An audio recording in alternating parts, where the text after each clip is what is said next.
alive! I'm alive! Hey, excellent. How you doing, guys? It's Mick here, Hampshire Outdoors and Survival. Evening to everybody. Hope you're all good. I hope you've all had an excellent week. I hope life is good with all of you. Good evening, Jim. Happy to see you, mate. What I'm going to do, I'm going to start this evening quite casually. We'll have a little bit of a natter, we'll let a few more come in, and then what I'll do, I will crack into the story. I've got a really good dog dad. Hi, mate, how you doing? I've got a good story for you tonight. This is one I've used on or for training scenarios over the years. You will see me looking up slightly to the side here because I've got I've got a wealth of stories I've told over the years, and one thing I found in training people is occasionally what you do is you get a little bit confused between two stories, uh, and suddenly what you find is you've slipped off onto another tangent. So I've got myself some pin notes up there, which I've sat this afternoon and written out just to make sure that I get times, distances, heights. Oh, there's a clue and that right for you guys. And it is a true story. It's a very interesting story, and it's again going back to prepper survival, bit of bushcraft. What I would like people to get out of this is when I read through the guy's story and I tell you his story, think to yourselves, how could I have improved my situation if it was me? How could I have made things better for myself? And that's the whole idea of these stories. It's why I've always used them for training. I'll sit and tell the story, and I'll say to people at the beginning, think about it, what I'm telling you, listen to it as I go through it, and just think to yourself, how would you have mitigated that? Now, don't go for the obvious. I wouldn't have done that because that negates the story. Okay. So put yourself in the guy's shoes and think, what would I, evening Jace, evening dirty faces, and think to yourself, how could I have changed the outcome? How could I have been better prepared? How could I have dealt with it better? Anyhow, a couple of bits I've picked up this week. I picked up a combat cooker, portable solid fuel cooker. That's specifically for a camp this week where me and a mate of mine are going out doing an overnighter. And you're going to see a lot more of him on the channel. Good friend of mine, and that's a bit of a clue as to his background and what he's going to be doing with his camp. So what we're going to do, our mate Mac is going to come out with me, and what we decided to do is I'll do my methods, what I've developed over the years using my skills and my abilities, and he's going to do his, and we've got two very different tangents. Evening, Ray, how you keeping, mate? Hope you're all good. So he's got different tangents to me. So rather than having just boring old me sitting there doing the same old thing every week, you're going to have another guy as well doing his thing. You'll get a demonstration of his setup, my setup, and you'll hopefully get a bit of banter as well, which should make it a bit more entertaining. It's at the end of the day, do what you can, make it fun. So I picked up that. Oh, I think there's enough of you there. Shall I unbox the new knife? I've been waiting to do this, been waiting to do it. Say yes. Somebody say yes. Can I unbox the new knife? Is there enough of you there? Do you think it's time? Do you think it's ready? Can I unbox the new knife? I'm all excited about it. Yeah, Jim, you're my buddy. Caroline Strip. Pardon? Right, I have no idea. Right, so, okie doke. Yeah, cheers, dirty faces. Hey. Right, so, as you're aware, right, I'm on a fairly low income. I'm managing on basically what is equivalent to a pension, and I'm full-time carer. So, yeah, things are tight. Strip that packaging. Oh, now I've got your love. No problem. I'm just about to run downstairs and do a quick streak. Not for the first time. So anyhow. So Jim's all in her mind. It's just imagination. Like a lot of people, I'm on a fairly strict budget. Okay, and I'm always looking for the bargains, the interesting things, and what I can point people towards as in fact, I'd have to pay people to come and see me. So yeah, like a lot of us, you have to sit there and look at it and go, oh, can I get this? Can I get that? And there's a lot of kit out there I really, really like. One of the things that I really wanted to do with my channel was help, especially new people or people that think, oh, I can't get into it because I can't afford a Helly Hansen top and I can't afford a Jetboil. I want to show them there are routes you can take. Okay, though. So, looking around, and you all know the shop that I've been using, Springfields UK, got a hold of them and said, what you got in budget bushcraft? And we will start. This item is going to be pretty much at the bottom. 18 quid. And I thought, 18 quid's not a lot. You've all seen the Moras, and we all know you can pick up a Mora dirt cheap, and we all know about Moras, okay? Especially the dirt cheap ones. Bloody good knives for what they are, but you can't expect a lot for the money, okay? Sharp, reliable, it's a knife. So I thought, let's go up a little bit. So, Elkridge, okay? I ordered that, it's come, and you get a sharp point thing and cut the tapes. And the image looked quite good. Very sort of Bear Grylls Gerber-esque in colouring. So I thought, well, that should be interesting. We'll get it in and have a look. And what I'm going to do, I'm going to show this to you tonight. And I'm going to take this out on a couple of camps and see how it does. And I will feed you back over the next few weeks. Quite a nice box, actually, for something cheap. Just haven't spent all the money on the box. So what have we got? Right, in the box, no padding, no packaging, other than a bit of plastic and this. Can go. First impressions. First impressions, it's not particularly heavy, okay? Yeah, what can you say? It's a heavy nylon sheath. It has 1, 2, 3, 4 rivets, and the rivets are in the right places, so I'm happy with that. It's a popper. I hate poppers. I would probably adapt this myself with an elastic throw over. Poppers catch on something and away it goes. They're okay for what they are. I'm just going to check the sheath and try and see. Yeah. Okay, what I was looking for, this tab loop, I wanted to know how far inside the sheath it came and whether it was stitched. Now, what I can tell you is it's folded over onto the inside, which is a good thing, but it's not stitched. I can't see any stitch marks on the back, so it's probably glued in place, and it might also be backed up by this rivet there. But yeah, I can't pull that out. It's fairly sturdy. All right. Before we go on to the knife, there is a small ferrocerium rod in there. Yeah, it's ferrocerium into plastic. Yeah, you've got to be careful with that. Quite often they pull out. But again, it's a ferrocerium rod, so it's a bonus. Right, 18 quid, what we've got. Right, let's have a look at that. Okay.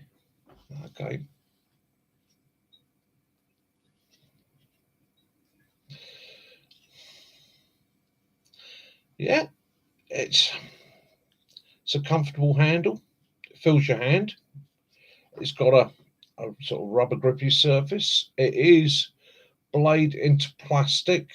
So the concern I have is how far that blade travels up inside there. Is it a rat's tail? Does the blade just come down here and then it's a little strip in? Don't know. So again, that's going to be trial and error. I'm going to try that. It's comfortable. Okay, if it holds together, I keep covering my face. If it holds together reasonably well, then we'll give it a go. Evening, Mac. What I will do, because you'll all want to see it, the paper test. Let's cut a bit of paper. Everybody wants to see a bit of paper cut. Let's find a bit of paper first.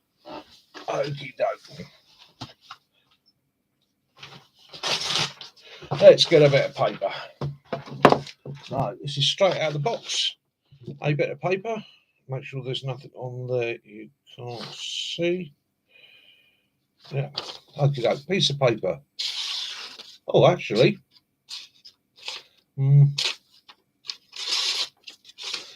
It's not bad. Okay. Right. Here's a trick for you. It's a blacksmith. Here's a trick. Okay. Cutting paper. You'll always see people go into the paper, push it through like that. It's about the angle of the blade. If I square the blade off to the paper, right, it will tear it. If you slope the blade into the paper and start with a very slight draw, right, even a fairly blunt blade will cut it. But hey, it cuts, it tears. Next test for that has to be the ferrocerium rod. So yeah, it sparks. Marks the back of the blade. The blade itself, it's got that famous waterproof mark on it where it says stainless steel, China. Okay. But again, 18 quid. So I will keep you guys posted on that. I will let you know how it fares up. If it works out as a reasonable knife, it might go into the kit. And if it turns out to be rubbish, I'll let you know it's rubbish. But again, I've got to give it a fair crack of the whip. So 18 quid Springfields. It is the Elkridge bushcraft knife. And when you think about it, with little, yeah, it's got a hollow grind. It's a very slight hollow grind. It does have a secondary bevel on it. Okay, so yeah, what I would do myself if I find that I like the strength, I will reprofile it, take the secondary bevel out, and just give it a clean bevel. Makes a very fine edge. Probably make a very good hunting knife. Probably good for game preparation, that sort of thing. Battening, I've got my concerns, but then I've got a knife for doing battening. Anyhow, so that's that. Let's quick look back down through here. Mac. Hey, Mac. Yeah, Mac. I've got your cook system for the weekend. That's you sorted. Or for the weekend, for the week, later in the week. Anyhow, so let's get on to it. First things first. Tonight I'm on the Bulmers crushed red berries and lime premium cider. Keep me going. And as usual, my Henry Wintermans. Anybody that doesn't like smoking, sorry if I offend you.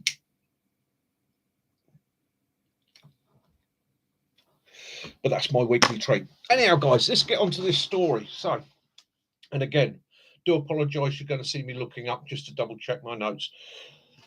So, this story happened to, or this situation happened to a young man called Jordan Nicurity, who was aged 26 years old. And he lived on a small island off the Canadian coast called Hornby Island in Western Canada. And this island's mostly sandstone, okay, surrounded by cliffs. And just to give you a heads up, it is very, very rocky. We're beaches there, we're talking pebbles like Brighton and boulders like you get off the Jurassic coast, okay? It's that same sort of environment. There's no sand. You're not going to find anywhere where you can go paddling for shrimps and prawns.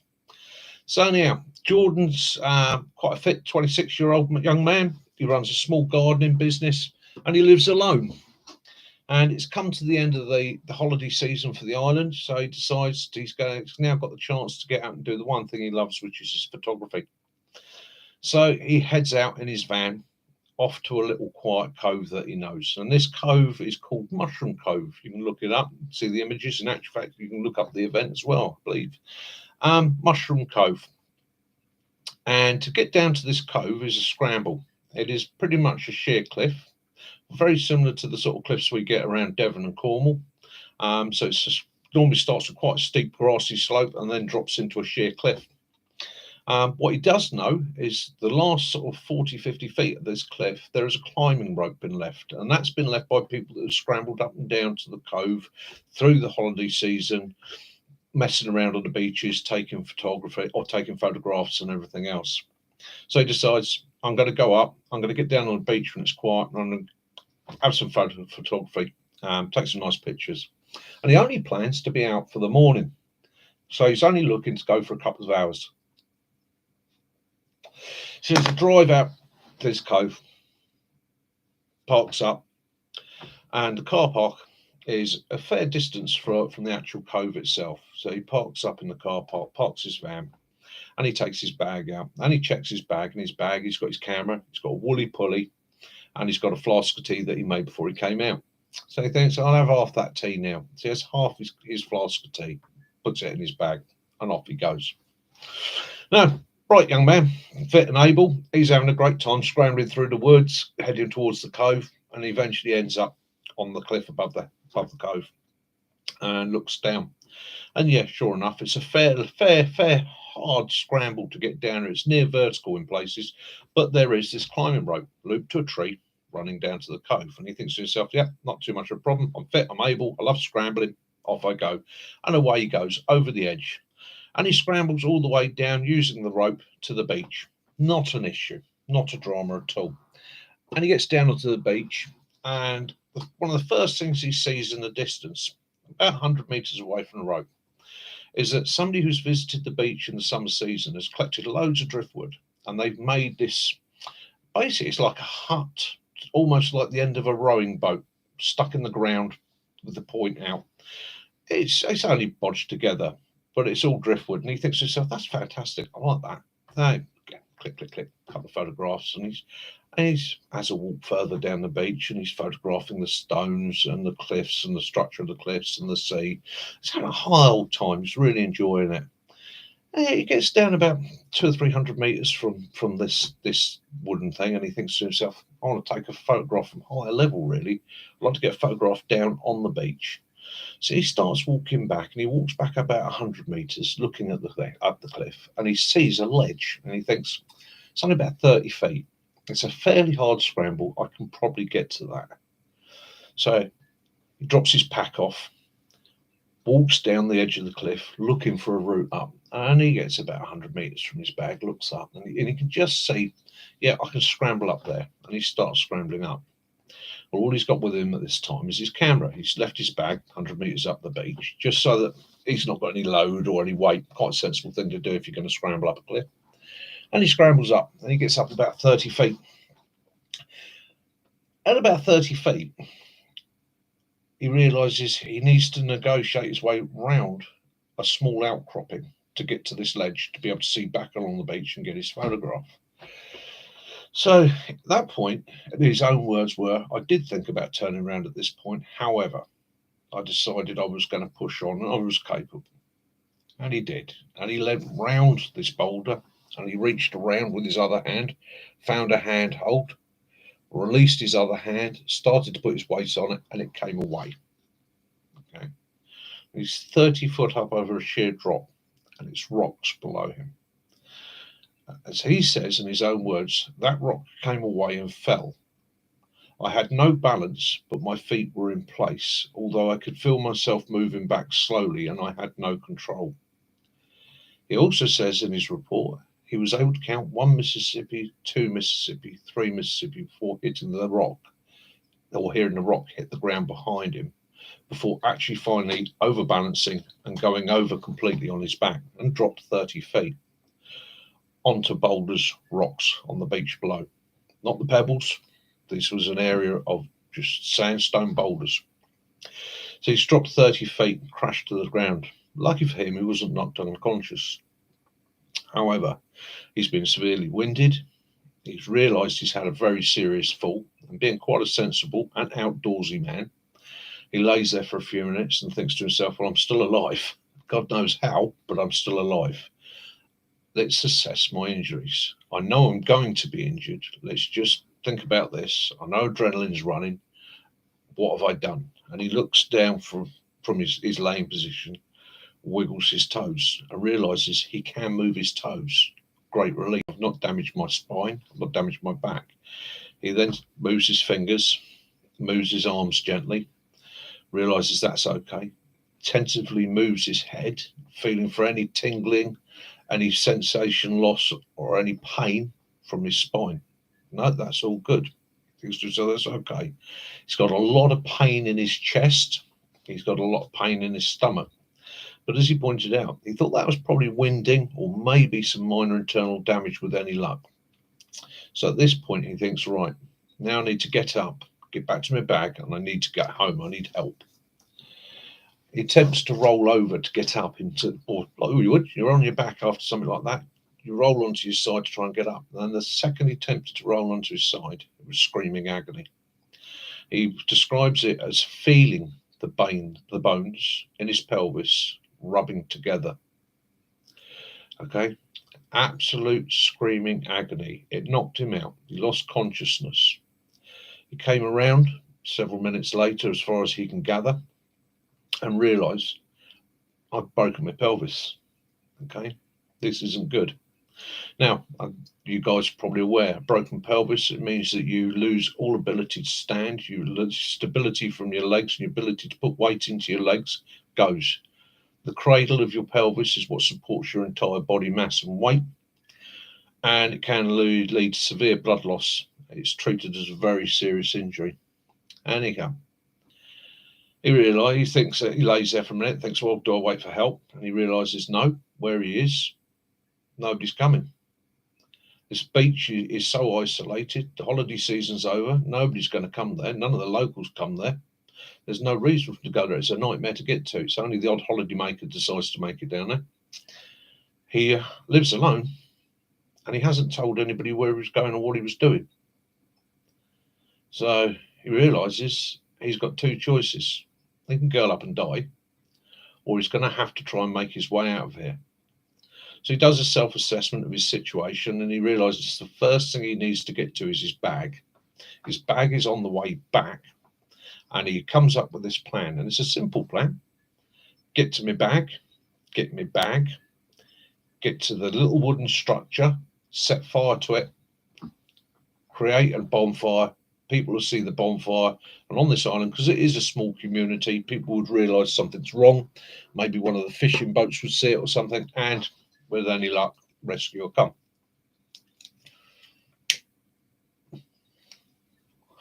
His bag's 100 yards away, and he starts to crawl. Now, this is where I need to go back and check my notes.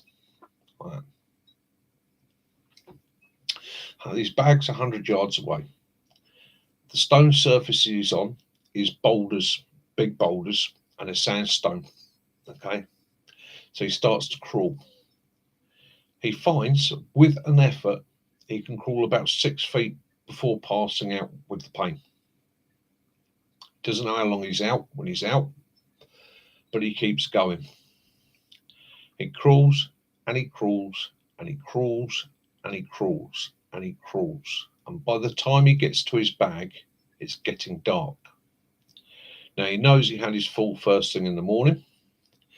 So he knows it's taken him nearly all day to crawl across this sandstone to his bag. When he gets to the bag, it's a big moment of relief to him because he's got a woolly jumper in there. He's extremely thirsty, he's suffering shock, and he's in intense pain. He's got half a flask of tea, which he promptly drinks because in his own mind, he was thinking, I can drink that tomorrow morning or even later on tonight if I'm lucky, get to the wood, set fire to the wood, we'll get out of here. And that was the end of day one. I'll read to you what he wrote here about his first night. There you go. If I can find it, come on, where did I write it? Right, end of day one. Made it to his bag, took his woolly jumper out, managed to put it on with a lot of difficulty. He finished his half-empty cup of tea, or flask of tea, and it was getting dark. He realised he'd have to survive the night.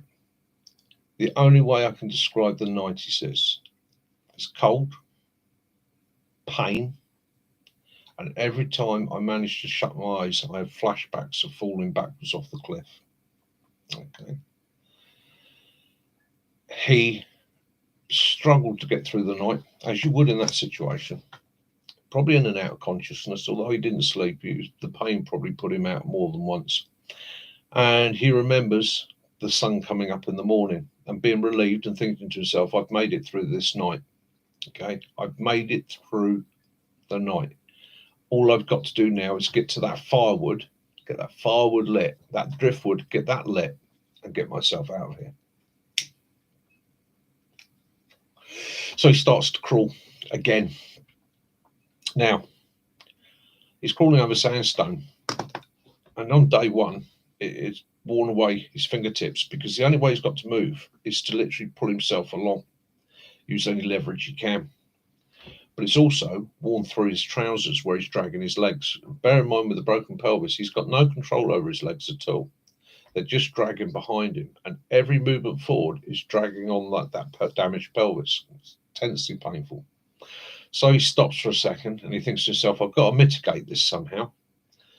And he has a bit of a think about it and realizes that if he takes his belt off, initially he thought, if I take the belt off, I can strap it around my pelvis and hold my pelvis together. Realizes that's not going to work. So then he comes up with another plan. It's dragging his feet behind him that's the problem. So he forms a loop in one end of the belt, hooks it round his foot, pulls it up, ties it off to his trousers, and manages with difficulty to hook one foot over the other. So he's still dragging his legs, but his legs are being pulled from above his waist. Now he finds that mitigates a lot of the pain. It's still agony, it's still jarring, but it's mitigating some of the pain, and it's making it slightly easier for him to move, and he's able to move very slightly quicker. So he's off crawling again, and he's heading for his shelter. He's heading to make fire and get his ass out of there. He's now suffering with thirst. It's a very sunny day, or it's sunny at that point, and he's coming through shallow rock pools as you find on these cliffs. And he knows, in his own words, he knows not to drink salt water. But his logic at the time is, I'm extremely thirsty, and these pools might be tepid water, it might be rainwater mixed with the seawater, it might not be too bad, it might just relieve the thirst. So that's what he does. He starts taking small sips from the pools and pushes on. The other problem for him is, as he's coming through the pools, all the scrapes and that he's gained, all the cuts and the bruises, being dragged through the salt water, which he said was intensely painful, but there was nothing he could do about it. Another problem he started hitting was he was losing sight of where the driftwood was, because he would come up to these huge boulders, sometimes the size of cars, that he couldn't see over. He's only 1.5 feet off the ground. He's having to crawl round them and negotiate rate, and he can't see the route ahead. So he's coming to some places and realizing there's a gully he can't cross, and then he's having to go up the gully and try and work his way around. So it's not a direct route, and he keeps this up all day. And eventually, about 4 in the afternoon, or as far as he can tell, about 4 in the afternoon, with the firewood in sight, about 25 meters away, it starts to rain. And this is West Coast Canadian rain. This comes down, it pours, and it goes from being hot and thirsty and dehydrated to shivering, cold, wet, miserable. The only blessing for him is he's wearing a woolly jumper, a wool jumper, and as we all know, wool is one of the saving graces of wool. Even when it's wet, it retains heat. And he keeps crawling towards his shelter in the hope that it remains dry enough that he can set fire to it and signal for help. And eventually he gets there, and lo and behold, it's sodden. It's absolutely sodden. There is no way this shelter is going to take fire. And when I say shelter, it is literally something thrown together with bits of driftwood. It's got holes and gaps in it. I've seen the picture of it myself. It was just something bodged together by kids or by adults on the beach to look pretty. But anyhow, he crawls into it and he spends the night there. Okay. And yeah, so that's 2 days in. Okay. It's the second night. Again, the night's hell. He goes through the night with very little sleep, thinking about his family, thinking about his brother, trying to focus on what he's going to do to get out of here, knowing that his chance, the thing he was aiming at, the fire, That's done for. That isn't going to happen. And he's quite a strong-minded lad, so he comes to the conclusion, I've got to go in the way I've got to get out the way I come in. I'm going to have to climb the cliff. I don't know how I'm going to do it, but we'll deal with it when I get to it. So off he goes. Comes to the morning, and it's been a miserable night, pouring rain, freezing cold, huddling up with these injuries. And off he goes again in the morning, and the scrapes and the damage to his hands getting steadily worse. The leg he's scraping is getting worse. Okay, he's dehydrated, he's hungry, almost delirious, and he starts crawling. And he crawls all the way up to the cliff, and that takes the best part of that day. So he's now into day 3, and he gets to the bottom of the cliff, and he looks up and he sees the rope and he sees the cliff, and as he says in his own mind, I knew the only way I was getting to the top was using nothing but brute force, ignorance of my upper body strength and my arms. And he's not a huge guy. So literally hand wrap, and Mac will know this technique. So you take the rope, wrap the rope around your hand, pull with that one, put the other hand on, right? And you're even Phil, hand wrapping over the rope. So you're literally using that rope, the wrap of rope, and the tension of it from your body weight to hold you in place. He dragged himself up that cliff, hour after hour, unable to support his weight on his legs or his hips at all, literally with them dangling beneath him, so that he also had the weight of his injuries pulling on his damaged pelvis. And he crawled up the cliff. And lo and behold, I'm not going to go into the long script that I was originally given on it, but he made it to the top through absolute grit and determination, and the fact that he just knew that if he was going to die, otherwise this is the only choice, and his attitude was, if I die trying, I die trying. He crawled to the top and managed to get over the top. Okay, the day is dying. So far he has travelled a total of 600 yards. It's taken 3 days, literally on his belly, pulling himself with his hands. He's had no fluids, he's had no food, he's suffering with exhaustion, he's suffering with exposure, as well as the injuries. Anyhow, he manages to crawl another 35-40 yards to a picnic table that's set up near the top of the cliff. And he crawls under the picnic table. And with the dark, he finally manages to get some sleep. Collapses, exhaustion. It'll do it to you in the end. The adrenaline runs out. Anyhow, this young man wakes up, and it's not long after dawn. It's early light, and he's laying there. Never expected to make it through that night. His last thoughts as he went to sleep was, that's me, done. Sorry, Mum, Dad. I've done what I could. Okay. He comes around, wakes up in a hell of a state, but suddenly realizing, hi Lee, he's at the top of this cliff. He's made it off the beach. He's crawled. He's man crawled himself 600 meters with a broken pelvis across the beach and up a cliff. Oh, he's got this far. All I've got to do now is make it to the van. It's taken him 3 days to go 600 meters. A rough calculation in his mind, it's 1,800 meters to the van. But off he sets, crawling. And he's crawling and crawling and crawling. And this is now day 4. It's going through his mind all the time. Give up. It's just not worth it anymore. You're not going to make it. Give up. Curl up. Okay. He is on that final leg. One of the points where he decides to lay down, and he's thinking to himself, give up. You're never going to make this. You're done. He hears a voice. Then he hears another voice. And he hears another voice. And they're about 30 metres away. And he can hear people walking and talking. And he manages to lift his head up just enough to see through the undergrowth to see a group of hikers walking along a path. Hi, Dave Collier. Hi to the USA. So he looks up and he sees this group of walkers heading up the path. And he tries to call out to them. He's dehydrated. He hasn't had a drink of water in 3 days. He's had these injuries. His mouth is as dry as a bone. He's croaking. He can't make himself heard. And they fade away into the distance.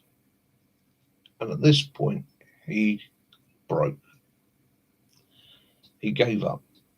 I'm not going to make this. I'm going to die. That's me. I've had it. It's very rare we get walkers out along this area anyhow. Nobody knows I'm here. I'm done. He lays there resigned to his own death.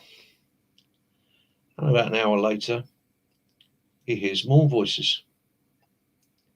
And he thinks to himself, more walkers. I can't shout. I tried calling to the last one. If they're on the path, they're not going to hear me. So he did, instead of trying to talk, he just made noise. As best he could, he made noise. He thrashed his hands. He waved his head around. He tried to scream. He just made noise. And as these people were passing, a woman heard his noise, turned and saw him. The end of the story is he was rescued after 4 days, travelling the best part of 800 metres in total with a broken pelvis, including a climb up a sheer cliff face, hand over hand.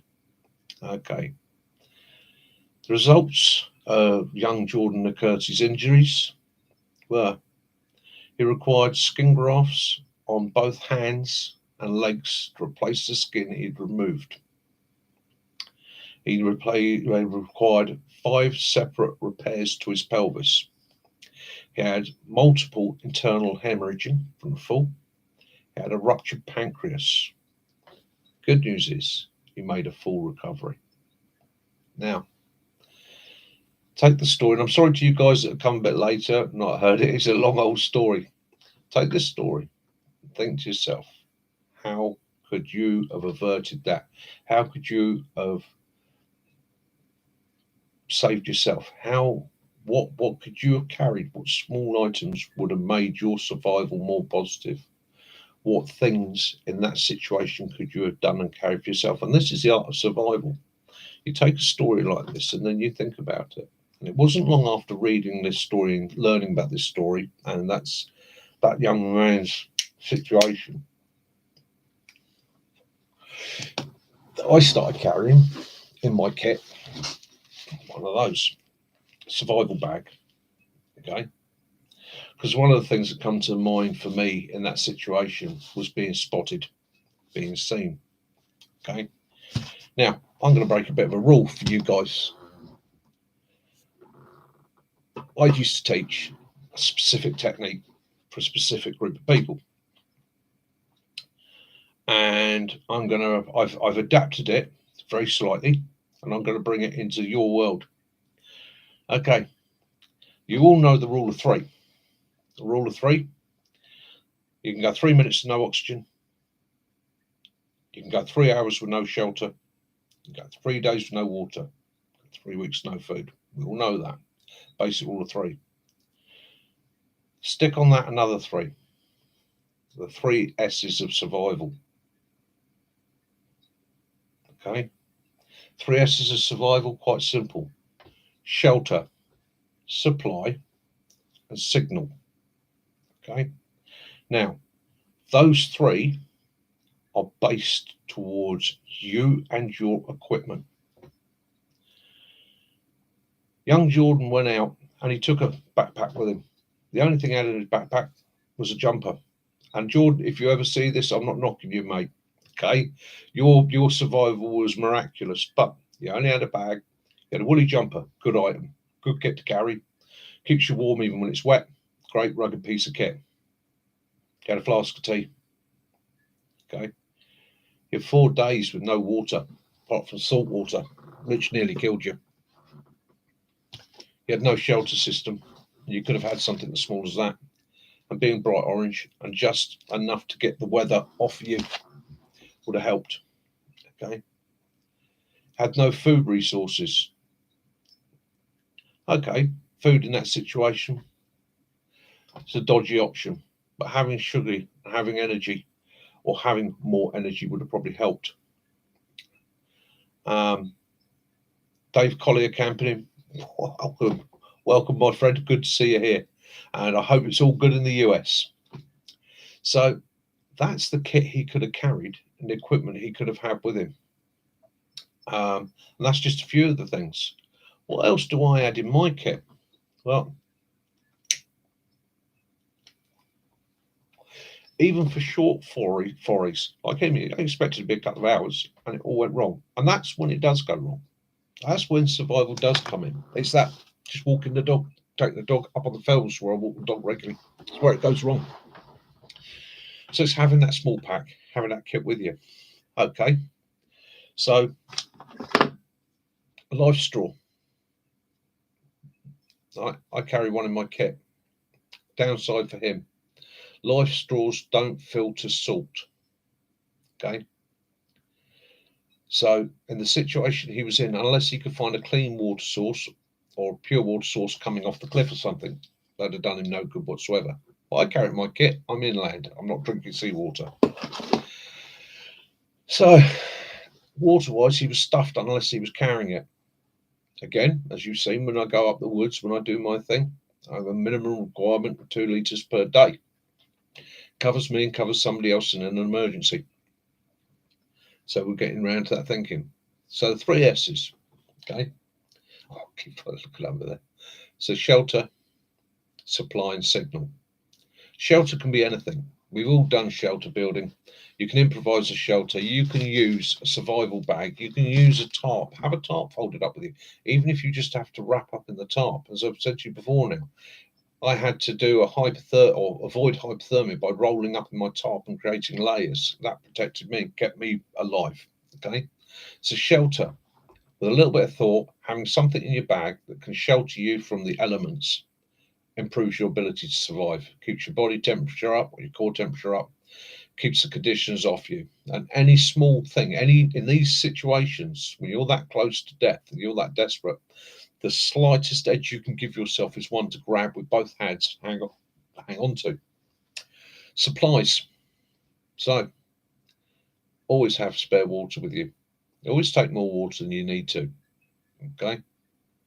Water is essential. You always have your water. Ability to make fire. Not in every environment is it essential, but it's worth having with you. Okay. And it can be a small item, a small pack kit. Okay. Even down to something like a meth stove. You could have boiled water. Okay. You could improvise the still. Maybe not in his situation because he was so badly damaged, but if you found yourself on that beach, you could improvise the still and clean water for yourself if you couldn't get off the beach. Food, yeah, keep it to the basics. Keep it to high calorie, small weight. Things like Kendal milk, mint cake, ideal. It's an absolute dire last minute emergency piece of kit that you can get down and keep that energy going and keep your body in the fight. Okay. Signaling. Okie doke. Signaling's simple. It can be as simple. It's as simple as that. It can go to a signal mirror. Okay. If you live in that sort of environment, and even if you're going into an area rugged enough, me and Mac will be carrying them when we walk West Highland Way later in the year. Okay. Carry smoke. Okay. People say, oh yeah, but smoke canisters, and I said, smoke canister. That big, weighs nothing. Okay, that is a paintball smoke screen. Okay.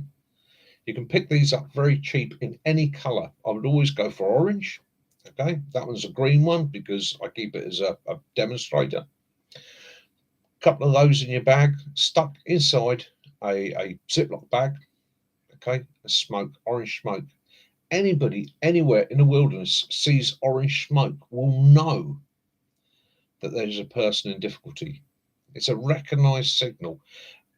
Any one of you walking somewhere in the wilderness, no matter how remote, if you saw orange smoke, you're going to go, ding, it's orange smoke. Why is somebody making orange smoke? It's probably distress, and you're going to head there. Okay? You can come to handheld flares. You can even come to power flares if you can afford them. You can buy those. Paynes Wessex supply them. They are legal to have and own in the UK. It's if you've got it in your kit as a rescue item, there's nothing anybody can say. If you're firing them down the high street, letting them off at the football match, they get a little bit upset with it. But again, you know, it's those sort of bits of kit you can have. Paynes Wessex, I think, no, Seago is one of the companies, and they do small 10-minute burn, orange or red, just handheld distress flare for £9.95. Okay, having one of those in your kit. Okay, if you're halfway up a mountainside in the Highlands of Scotland and you need to signal where your location is, whether it's night or day, you launch that baby off, they're going to see you. So there's signal. And again, it can be torch, it can be lighting a fire, it can be having a system. Okay, so that brings us back to the last and most important thing for that young man that he had in his kit, and that was will. Okay, and I'm always coming back to it in our survival situations. Willpower, the will and the want to survive. Whether you go to religion, whether you use the thought of your family, or whether you just decide to be pig ignorant, shake your fist at the sky and scream to all the gods, I am not ready to go. Right? You use any of those tools that you can to get you through the situation. Okay? And you push on and you get through it. Anyhow, that's the story of Gordon Nicurity, age 26, from Canada. I hope you've enjoyed that. I hope it helps you think. Have a think on it. If it's upset anybody or giving anybody nightmares, I do apologise. So, you know, and another item. It's another simple item, and it's one we all forget, but it's the simplest item in the world. When those first set of hikers walk past, a whistle. Have a whistle, and don't stick it in your bag. Hang it on a bit of paracord around your neck, okay? Because I guarantee when you need to signal somebody, you can't find it. Where was his phone? Do you know where his phone was? Left it safely secured in his van. Well, he had his phone with him. If he'd had his phone with him, if it had survived the fall, if he had got a signal, he'd have been out of there in hours. Okay? So it's a little bit of preparation, a little bit of thought, and a little bit of thinking ahead. Now, I'm not sure if my live chat has frozen. I can see I'm still working on the screen. I know my stream's still going. Hopefully everybody can still see me. Hi, Rick. That's perfectly timed. Hi, Rick. Fantastic, mate. Good to see you. Unfortunately, I've been waffling for the last 48 minutes about the story of a young man that fell off a cliff, broke his pelvis, took 4 days to walk out. Yeah, that's right, Matt. Even without a signal, phones will work in an emergency. Okay. And think about the other things on your phone. You got a torch on your phone. As we discussed the other week, a candle. You can see a candle in a perfect situation. You will see a candle in absolute darkness at 15 miles. Yeah, Lee, that's it. Whistle. God, the times I've thought about this young man's story and why I like to use it for training, there's so many parts of it beyond the fall where you think to yourself, why didn't he leave his bag at the bottom of the cliff? Why didn't he have this with him? Why didn't he have that with him? Well, it's like so many people. I'm only going out for a couple of hours and I know the area. I'll be fine. I'll be fine and dandy. And again, that was a remote island off the Canadian coast with a community that he knew very well. Okay. But likewise, this can happen here. in the UK. This can be a walk in the woods where you decide to take a quieter route just off the beaten track. You know, quite often in a lot of the woods around here, especially up in the Chantries, which is a large wooded area we have on the South Downs, you see a lot of quite major paths. Right? And I used to work up there as a forester, and you can spend all day on these paths and see nobody. Come Saturday or Sunday, busy as sin. All the walkers, all the rounders are out, all the dog walkers are out. Monday to Friday, quiet as anything. And you could be laying there. And it could be something simple. Could be a trip, could be a fall, could be a broken ankle. You know, could be worst case situation, it could be a stroke or something like that.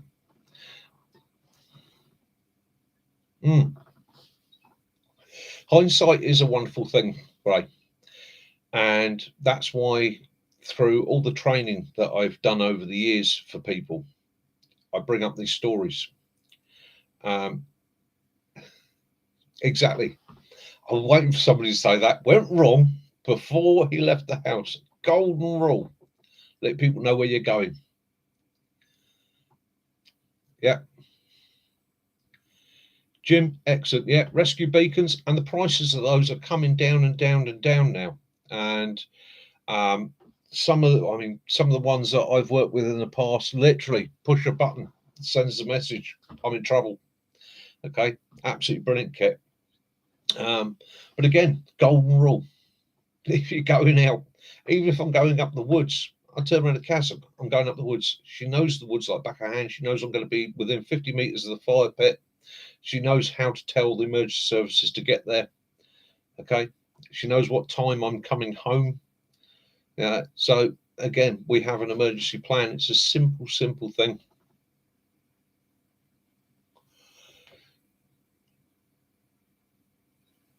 Yeah. Every single small item that you can take.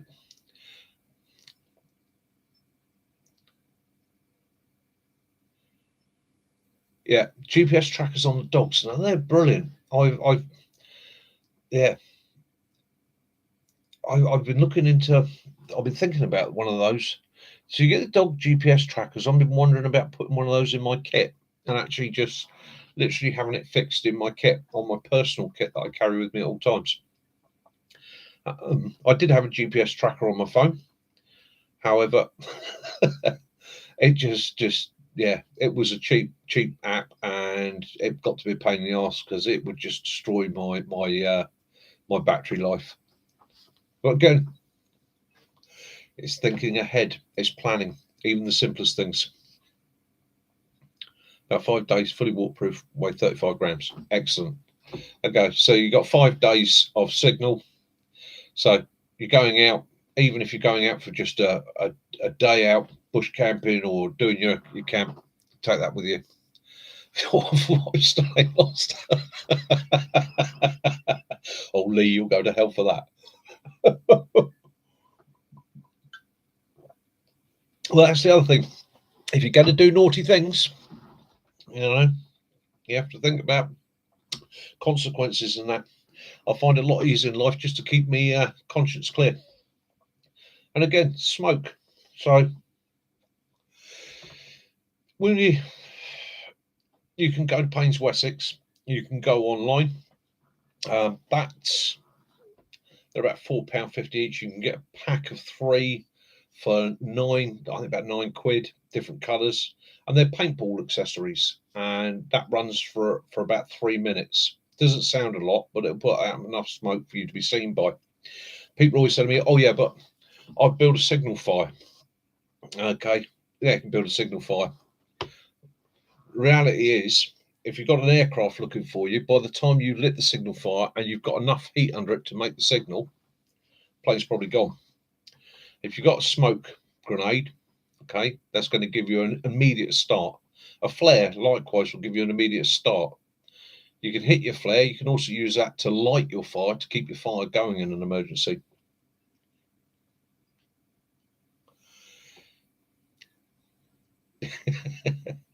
Yeah, that's it. Conscience is clear. If you got, it's the same thing as when people say to me about, this whole paranoia thing. It's if you've got nothing to hide, you've got nothing to worry about. Okay, the government knows exactly where you are and what you're doing at all times, anyhow. Okay, it's as simple as that. ANPR, CCTV, mobile phones. They know where you are. They know what you're doing. Internet. You know, you're not telling me that the governments of the world don't monitor the internet. Okay, well, they get really shirty about things like WhatsApp, and they're trying to change laws and rules because it's an encrypted system that they have difficulty breaking into. So, if you've got nothing to hide, you've got nothing to worry about. In actual fact, I'm quite happy for anybody to know where I am at any time. So I've bugger all to hide. Worst case scenario for me is MI5 or MI6 are going to come up the woods, burst in, and I'm going to sit there and go, "You boys want a cup of tea?"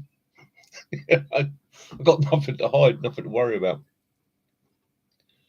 Yeah, it's as simple as that.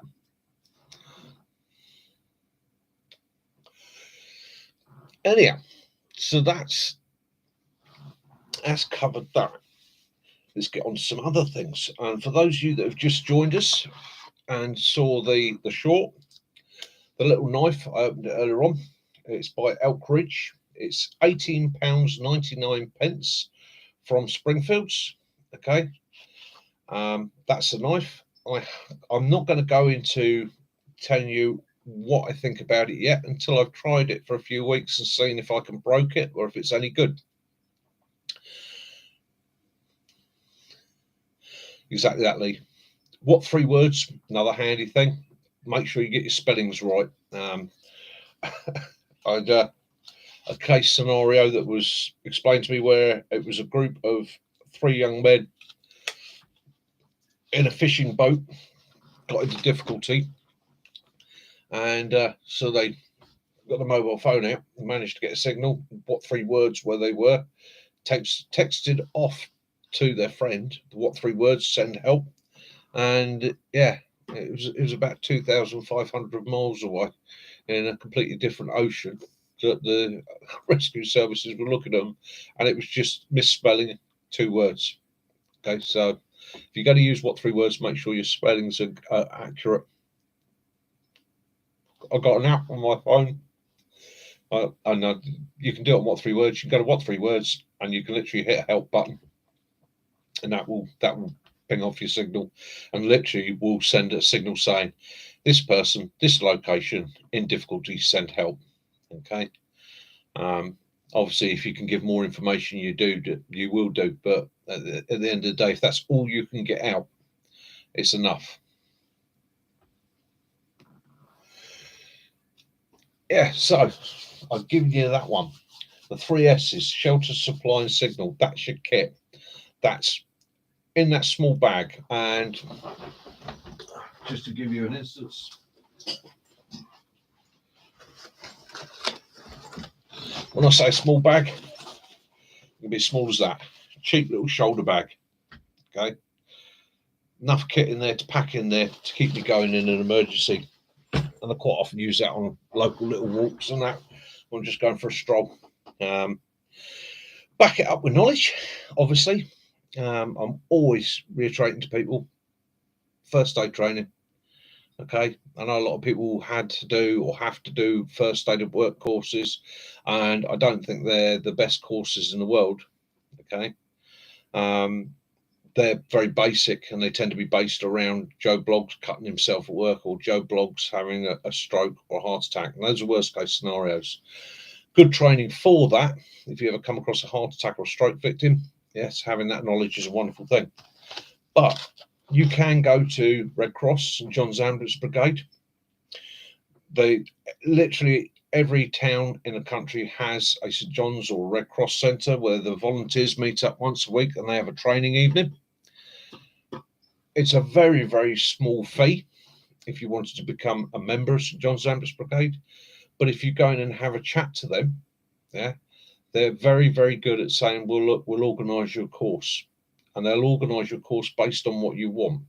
So if you say to them, "I'm into my bushcraft, so the things I'm liable to come across are going to be major cuts, accidents with my axes, accidents with fire, possible limb trauma, trips, falls, branches dropping on me, things like that. They can base training around that for you. They're very, very welcoming, very keen to help. Go and have a chat to them and see what you can jack up there. If you want free entry to concerts, football matches, horse racing and things like that, become a member. It's worthwhile. Meet once a week, a couple of hours in an evening, and they go through training, and training becomes quite advanced. You stick to it as long as you want. You can do as much or as little as you want, and then you can volunteer for those events, which quite often gets you free it always gets you free access because you're there as the emergency cover. So it's one I would always recommend to people.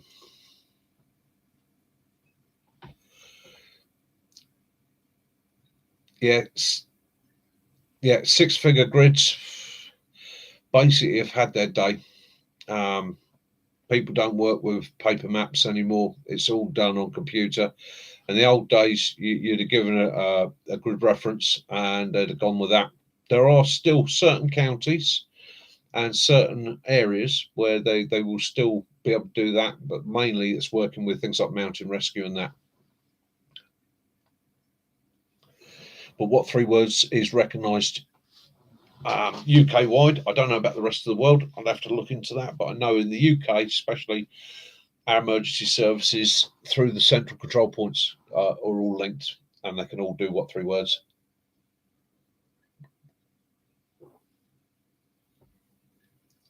Yeah, again, lighting fires. See, you also got to think about the environment, haven't you, that you're in. If you're under dense tree cover, and I've actually seen this myself in Wales, where we were in a very dense forested area, coniferous, on a mountainside. And the weird thing was, you could light biggest fire you wanted and make as much smoke as you wanted in the tree line. And in the forest, it just looked like a big plume of white smoke piling away from you. What we didn't know is if you got above the trees, it was mist, and it was a dense mist for miles. So basically, our smoke under the trees looked awesome. We thought, I'll make a great signal fire. As soon as it's got above the trees, it's done.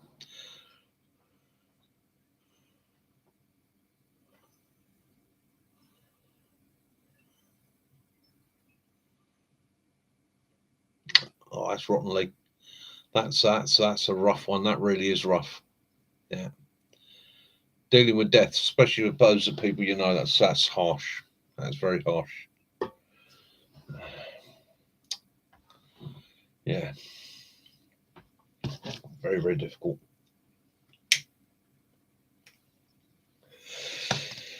So that was tonight's story and talking about that. Let's get on to some more jolly things. Some good news for the channel. Me and Mac have been mates for a lot of years. One of my oldest buddies.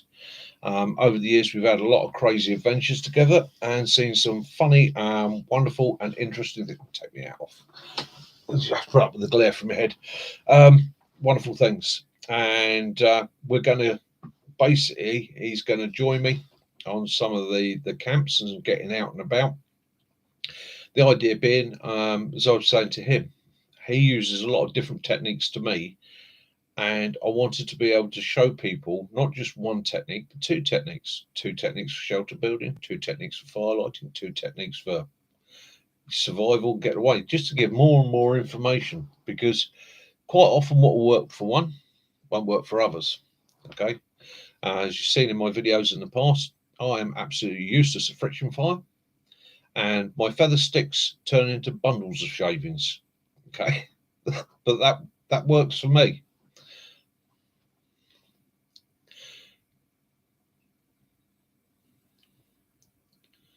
That's worth knowing. So, for the rest of you, just in case anybody can't see this, HM Coast Guard can work with whatever you give them inland. So if all else fails, dial 999, ask for the Coast Guard, and they will take the details, correct the information, and pass it on to whoever requires it. It's just a shame that the other systems don't work the same way. But then, I suppose, with the Coast Guard, with what they're doing, they have to be prepared. They are primary a rescue service. So their job is locating people at sea, locating people on cliffs, and locating people around the coastline. So it has to be very, very much down to navigation. Again, navigation, skill set. Teach yourself navigation. People, navigation, all navigation is difficult. Navigation is actually a very, very simple thing. Learning to read a map. And I quite often upset people who come to me with their GPS gear and all the rest of it. GPS is fantastic. Don't get me wrong. One technology is an awesome thing when it's working. Now, I have GPS. In fact, actually, there you go. This will take some of you back. Okay. I still have a GPS 12. Okay. And I can remember when that was the latest, greatest thing issued to the British Army. Okay. Still got it, still works, still accurate, still reliable, gives me the information I need. But I will always back it up with a map. Okay. That can go wrong, batteries can go flat, I drop it, I break it, it's done. If I have a map, I've got all the information I need. It's all there for me. Okay. If you learn to use a map, you learn to read a map, which isn't hard. It takes a little bit of effort, but it's actually quite simple, quite intuitive. You can learn to read the terrain, the environment, the slopes, the hills, the gullies. You can start to see the map instead of seeing it as flat. With practice, you start to see it almost as a 3D image in your own mind. Okay, and that makes a great aid to navigation. What I will say to people is if you're using a map for navigation, always use the aim off rule. And the aim off is quite simple.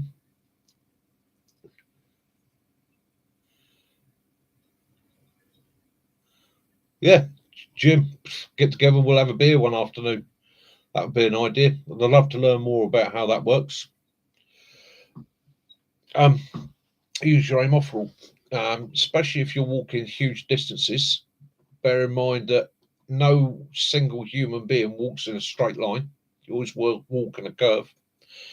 And you have to work out yourself whether you walk in a left curve or a right curve. And we all vary. And you can change as you get older due to wear on joints, hips, bones, ligaments, muscles, and so on.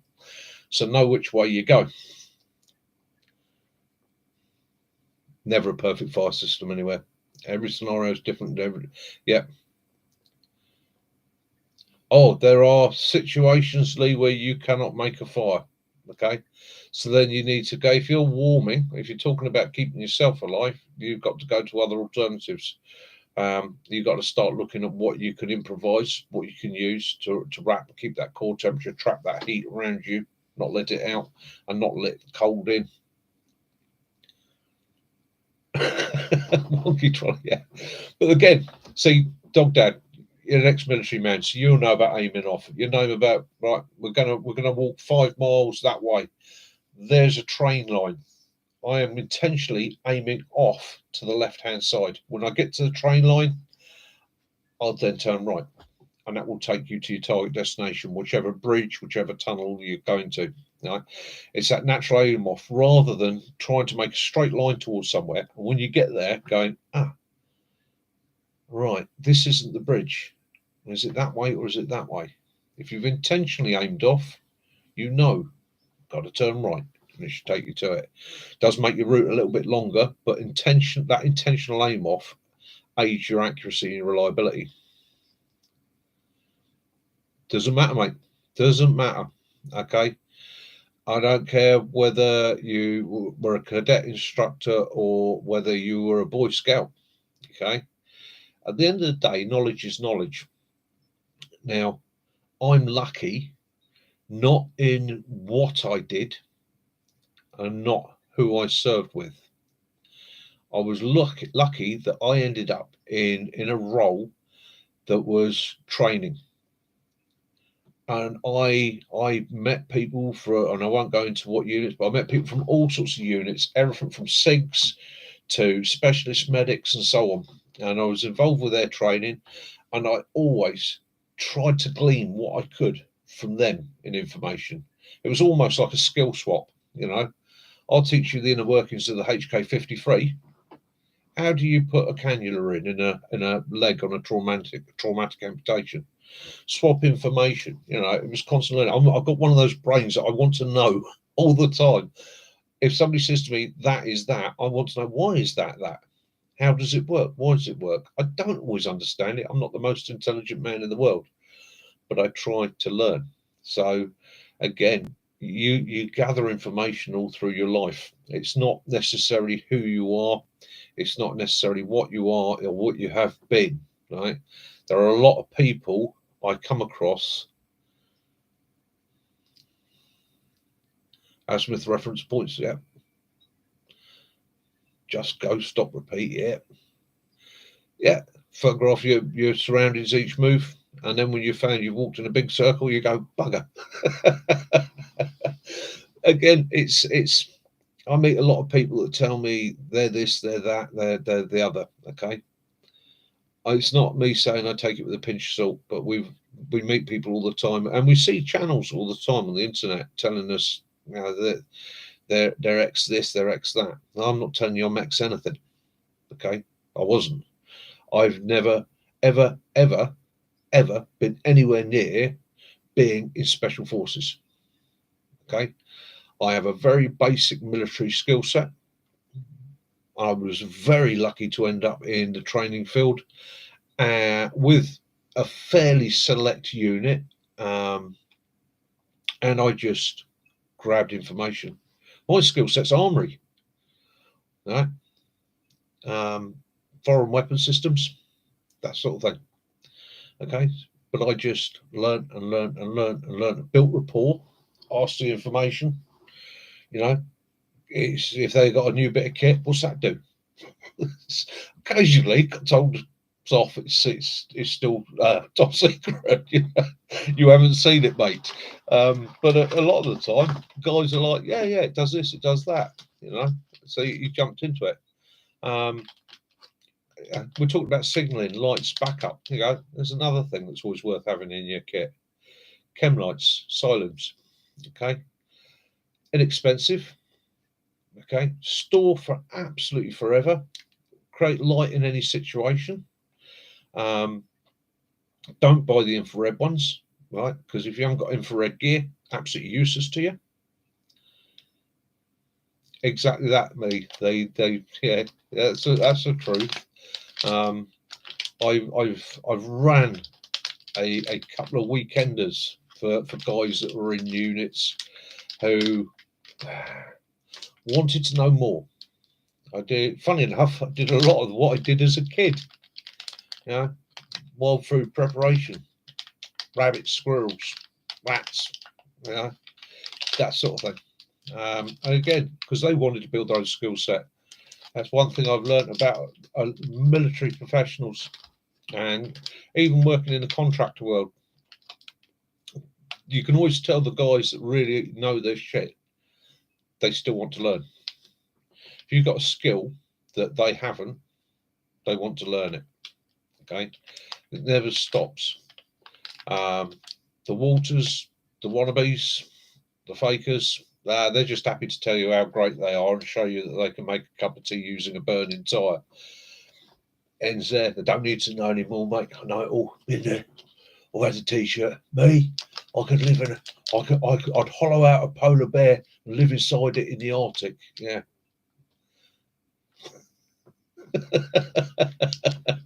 Yeah. Bit of a strange way to go, Mac, but yeah. A landman doesn't learn every day is doomed. Certainly is. Certainly is. So anyhow, these silents is a recommendation for you. The green and the red will both run for 12 hours. Okay. That's at maximum. I've actually got 72 hours out of one with it glowing still as a visible marker at night. And I've also gone out into the training area and found them 4 or 5 days later at 3 o'clock in the morning going, there's a little dot glowing down there. Okay. I like the blue ones. All right. In the civvy world now, using it as, yeah, don't drink them. It does make your pee glow. I like the blue ones.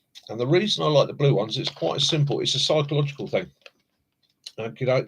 It's a blue Cylon. They're the brightest of the Cylons that you can get bar white.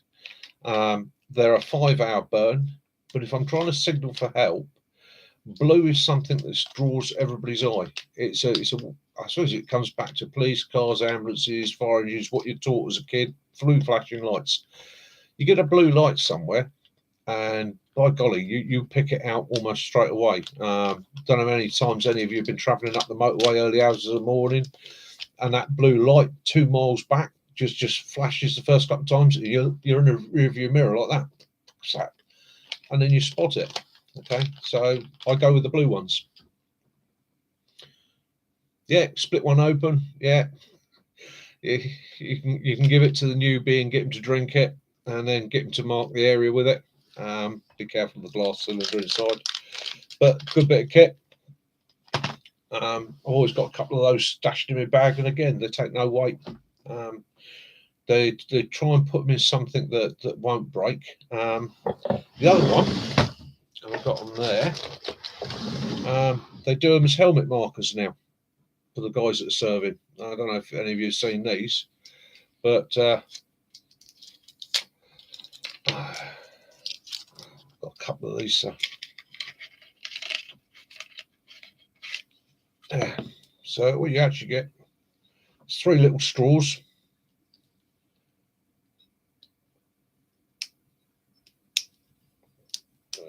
You've got your little plastic tube on it so you can connect them all together. And apparently, in theory, that's designed to go around your helmet. Makes your head glow. Suppose it's going to make for a clean shot there. But again, it's as a marker in your kit, as a marker, for marking a route back to where you've travelled through the woods. You get to a junction, and that's it. It's pitch black. You can lay that down, use them as glow. I have seen the new LED glow sticks. I've yet to try them. We should look into that.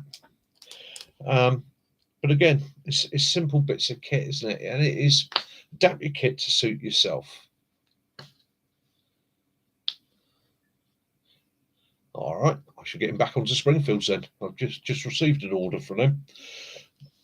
I just bought myself some more bungees because I've got a man that's going to need some bungees.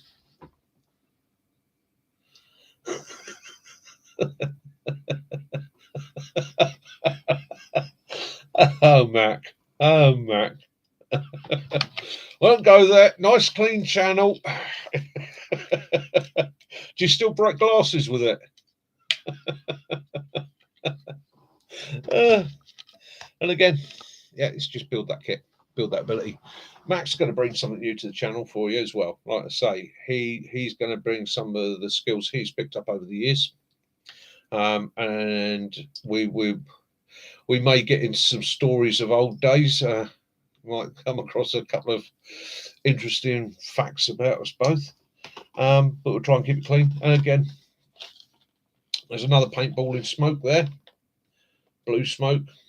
Again, try and stay with colours that are going to stand out in the environment you're in. You can't always get reds and yellows. It's just one of those things. Paintballers, they all seem to want blue, green smoke. Somebody once said to me he was quite annoyed because he couldn't get any black smoke. Black smoke. I suppose that's for night use.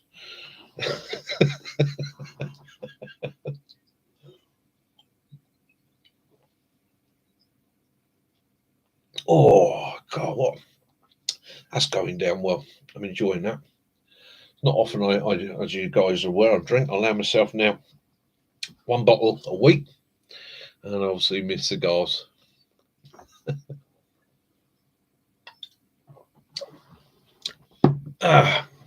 Mac, looking at the weather, I think the overnighter, I think if I come round, meet up with you at yours on Wednesday night into Thursday, that looks probably about the best days this week. And we'll do a video there, do an overnight video. Yes, 2 old boys in the woods. What could go wrong, eh?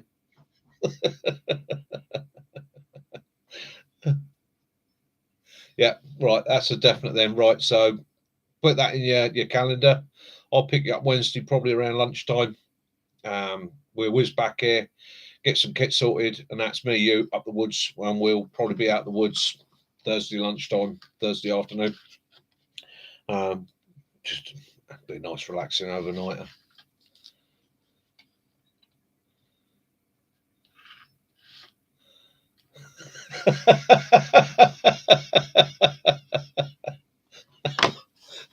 Kendall mint hexamine. Oh yeah, yeah. That's not only cruel, absolutely fucking minging. Yeah, this is a new type of Kendall mint cake. It's fish flavored. Fucking hell, hexamine. Just the only problem with hexamine, it's good stuff. I do like it. I've gone over to the gels because it's what's in service now.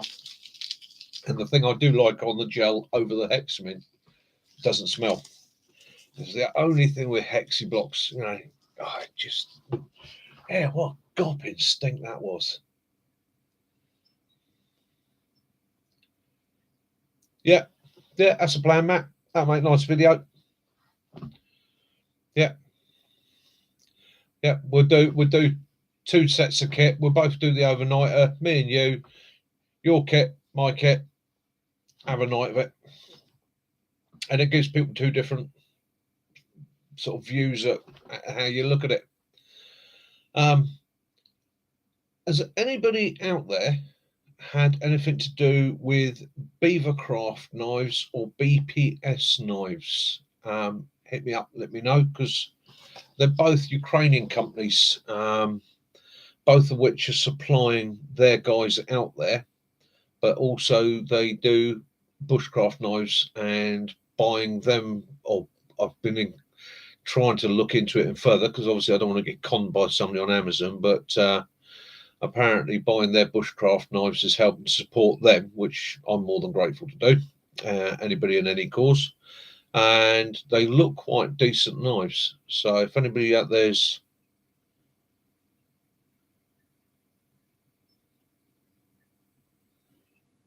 wouldn't surprise me. Wouldn't surprise me. Can't do it on channel, obviously, but we'll get together one day. I'll show you a trick with hexamine and something else, and a little bit of powdering. Quite impressive. I bet you were one of them cadet instructors. Like, yeah, get your drink powder, blow it into your hexamine, it'll make it burn hotter.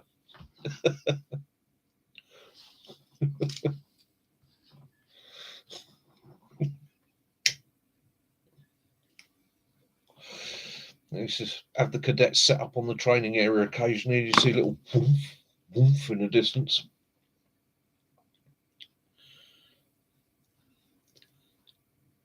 Excellently. How did you find the Beavercraft tools? I mean, it looks really, really good.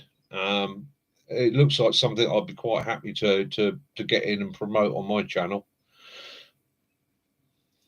But again, like I say, I just you see so much information chucked at you these days, and sometimes you're like, is it or is it not?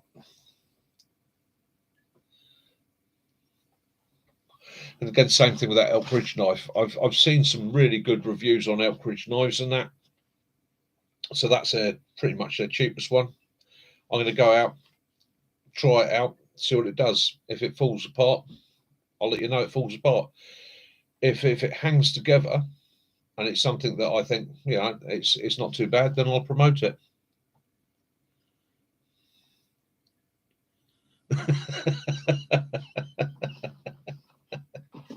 Yeah, it's not just the screech that drives them wild. Yeah, it's where is it? Where is it? Where is it? Where's my jar of sins? I have a jar of sins around here somewhere. There we go.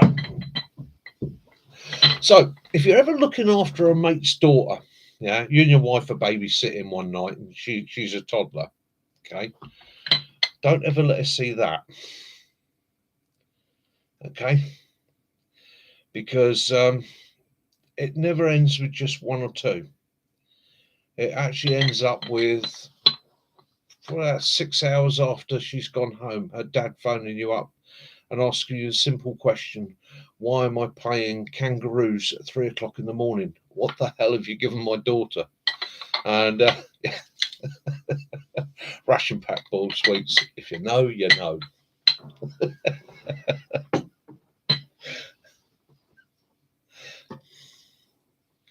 I got those stuck away from my son. No, Screech isn't what Screech used to be now. Many different flavours, and it's not quite so harsh on the throat. It's still fairly gopping. Lots of powder drinks, a lot of electrolyte drinks, and that, a lot of energy drinks. Yeah, so they've still got that. Hasn't gone quite as far the way of cheese possessed. I tell you what, let's have a bit of fun.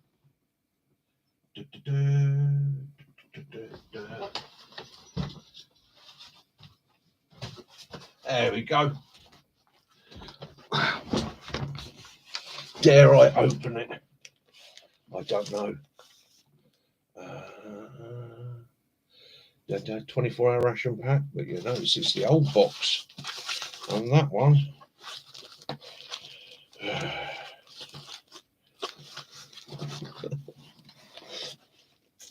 Yeah, 2002. I've got a 2002 sealed ration pack. Do I empty it or do I open it? Yeah. Okay, so there you go. Do I open it? Yes, Mac, you are the dad. You are the man who suffered. And I apologise most profusely. It was never intentional, I promise you. Do I open this 2002 ration pack here now? Or do I take it out with me and Mac on Wednesday and we'll open it and have a look at it out in the field?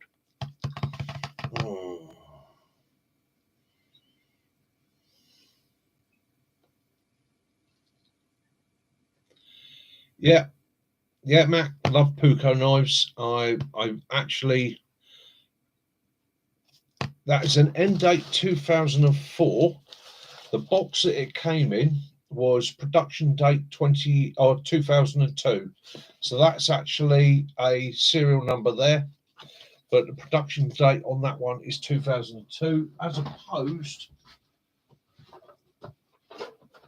to the newer ones, which came in about 2010. And yeah, it's God, let's have a look. Let's have a look.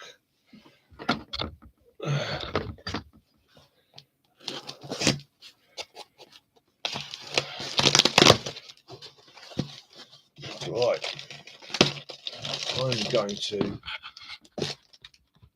move that down a little bit, stick that on my lap.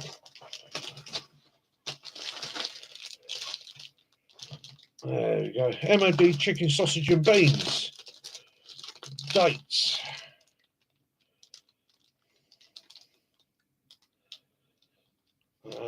Expiry date 25th of the 11th, 04. Nah. Pack still looks good. Still feels all right. Probably would be edible. Chicken soup.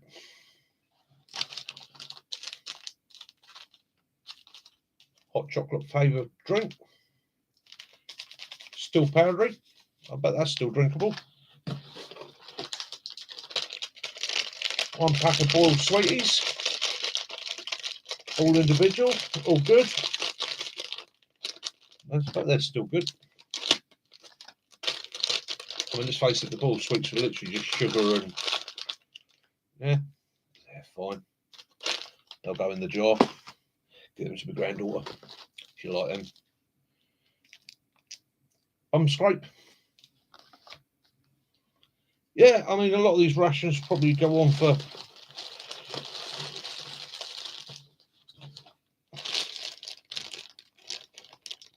something's leaked in that.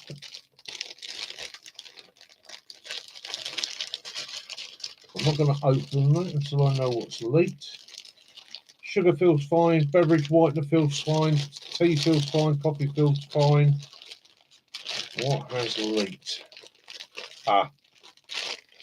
Hand wipes. Yeah, so the wipes have ruptured their bags in that and leaked their liquid into that. But everything else is still intact. The chewing gum's intact. Puree tabs are intact.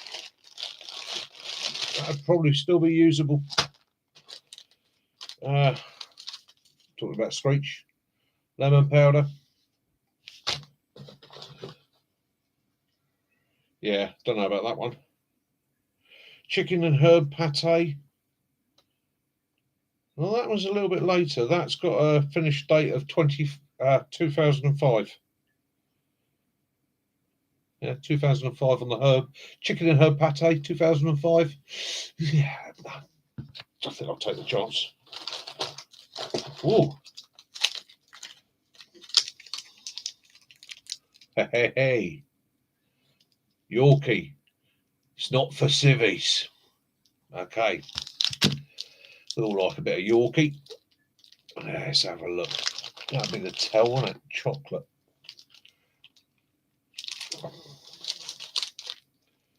Well, I'll be buggered. There you go, guys.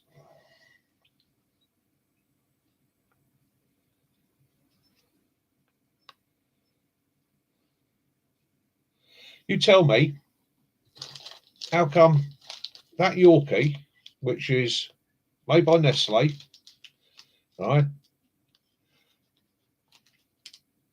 At Dirty Faces, I might eat it in the field. In fact, if I'm not around tomorrow,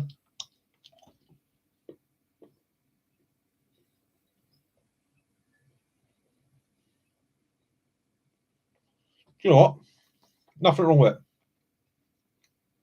Absolutely nothing wrong with it at all. Hi, Foxley Lady the Witch.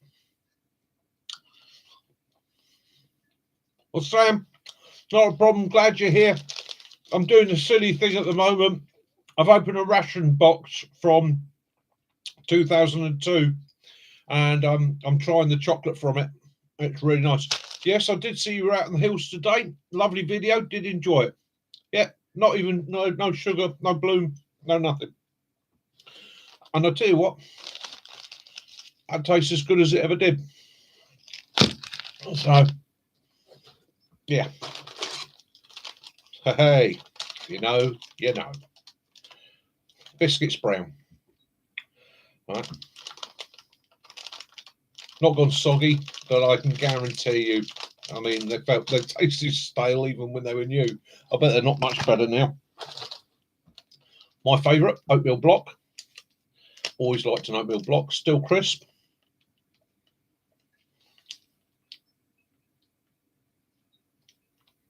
Yep, still crisp. Ugh. Biscuits fruit. And still crisp. I'll give them a try on Wednesday, actually. And so, what have we got for our lunch?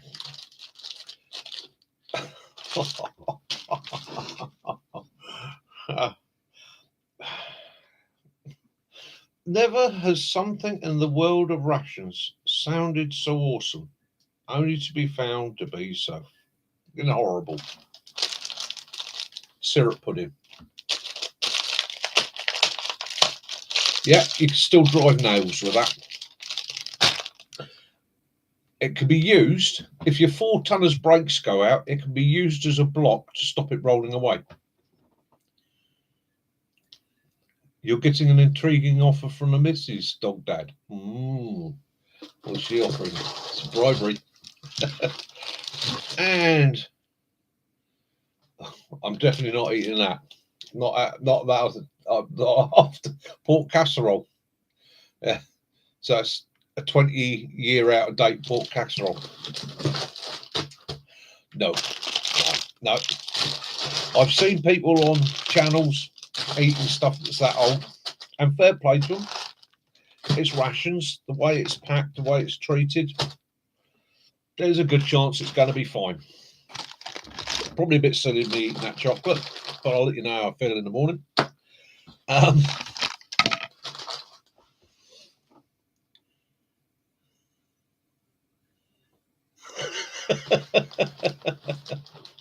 Improve with age. I'll tell you what. So, my age now. All right. So, me, bacon grills, tin bacon grill, delicious. Love it. Absolutely love it. Obviously, that was the rations. When I first came across rations, were just always seemed to be the same. Always used to end up the same thing: bacon grill, apple flake, potato flake. Okay, and I got really good at making apple custard and bacon grill and apple flake mash. Bacon grilled cheese slices, yes. Yeah, see now you're talking. Now, do you take it out of the tin and cook it in slices, or do you cook it in the tin and then scoop it out? That's the thing. Baby's heads. Yeah.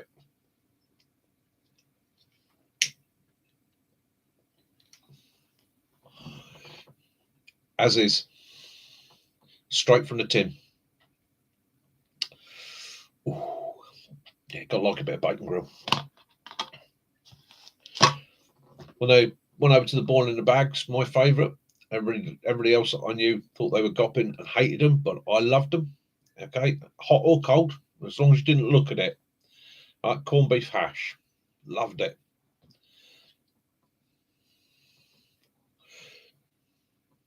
Curry. Well, that's easy sorting out the scoff for Wednesday night, then, isn't it?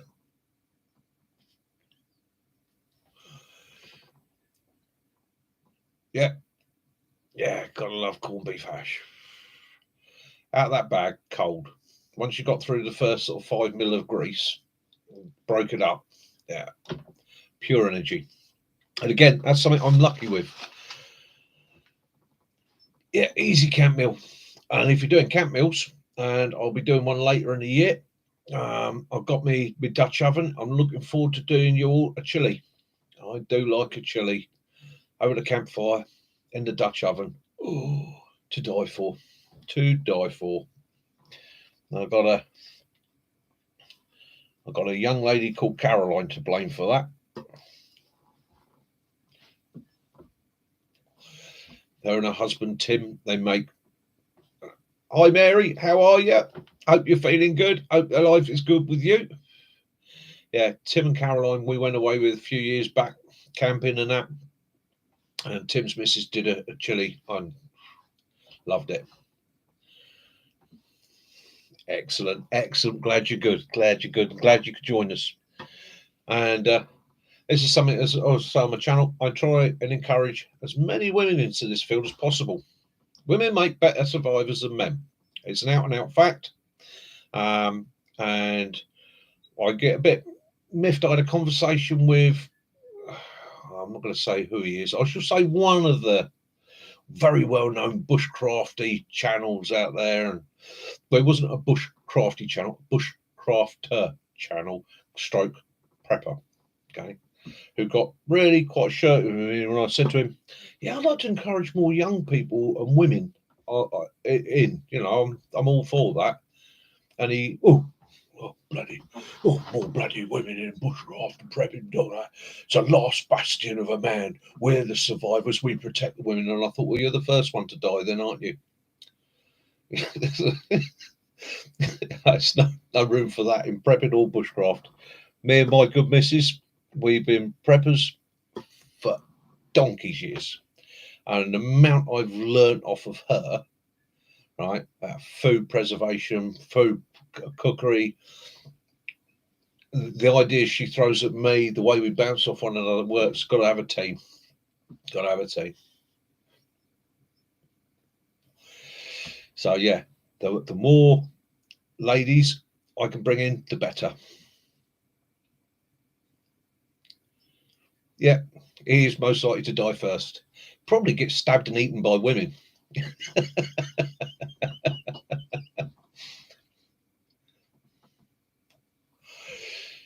Oh, yes.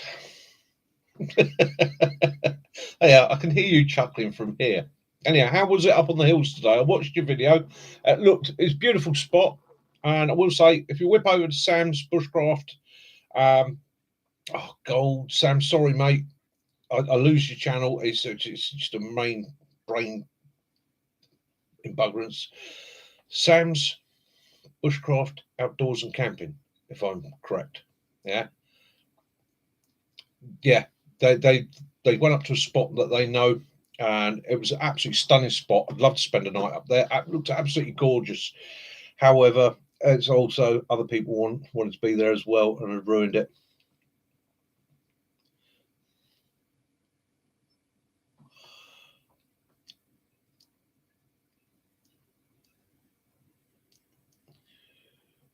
Yeah. I've worked with some absolutely brilliant female operators. Okay. And the I won't go into too much detail, but the stories of women that have served the British military and intelligence services for well in excess of 100 years. A lot of their stories. Sam's Bushcraft Camping and Survival. Whip up to his channel, have a look at his upload for today. Absolutely stunning spot. Loved it. Their stories, unfortunately, don't get told enough because some of those young ladies, absolutely amazing. Absolutely amazing heroines. Some of the situations that those ladies, especially during the Second World War, went into and parachuted into, and they were only young ladies. Absolutely fantastic. And then everybody's always talking about our pilots and all the rest of it, and nobody ever mentions the fact that the women that were transporting things like bombers, fighter aircraft from the factories to the airfields were regularly attacked. Regularly attacked. Okay, regularly come under fire. Yeah, absolutely fantastic job. But because they were women, they were flying unarmed. Okay, a lot of cases not even with an escort. And in the survival world, the stories of women surviving, the I want to be careful how I say these things. I don't want to sound condescending, and I don't wish to sound um, in any way being sexist or going, oh, lovely little women, because I don't believe that at all. I think any woman that can stand next to me in a situation, I'll have next to me in a situation, same as any fella. Okay. Um, but women have almost built into them a genetic strength. Um, and they have a will. Yeah, I'm feeling pretty good tonight. I'm feeling really good. I'm on a bit of an up. All the support I got after my little nightmare last week, yeah, really appreciate it. Lots of people. Yeah, 2003 to 2003. And again, I mean, people always pick out the odd one that, oh, she's no good. Right. You turn around and count how many blokes that you'd also go, well, he's no bloody good, and he's no bloody good, and he's no bloody good. Okay. As an instructor, one of the things I did find, especially in my field, quite often when it comes to teaching guys, especially when it comes to shooting, yeah, mate, I know. I had an air rifle when I was a kid. I understand. Yeah, great, okay, but I found with literally 95% of the women that I taught, they would come to me and say, I know nothing. I'm not sure I can do this. I know nothing. And it allowed me to take them right back to the beginning. And because they would listen and they would try hard, they not saying they had something to prove, but they were just better learners. Yeah, the SOE stories from Bletchley Park. Yeah. Do you know what? Absolutely stunning. So I would say I believe in equality. I really do believe in equality. Um, if I don't care whether you're a man or a woman, if you're prepared to stand next to me or stand beside me in a situation, whether it be survival, warfare, or whatever, right, and you've got my back, well, yeah, I've got yours too. Simple as that. You know.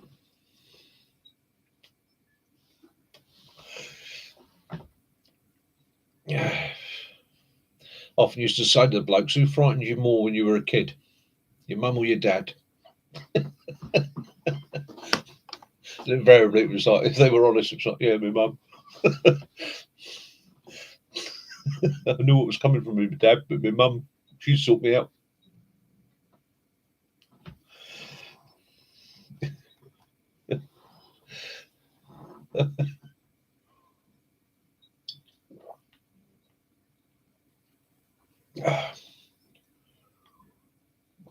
And let's face it, truth be known, if you've got to snuggle down in a sleeping bag with somebody, do you want it being some sweaty, bearded, scruffy old bloke?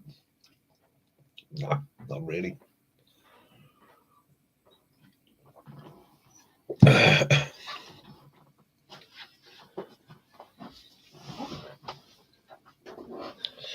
Oh,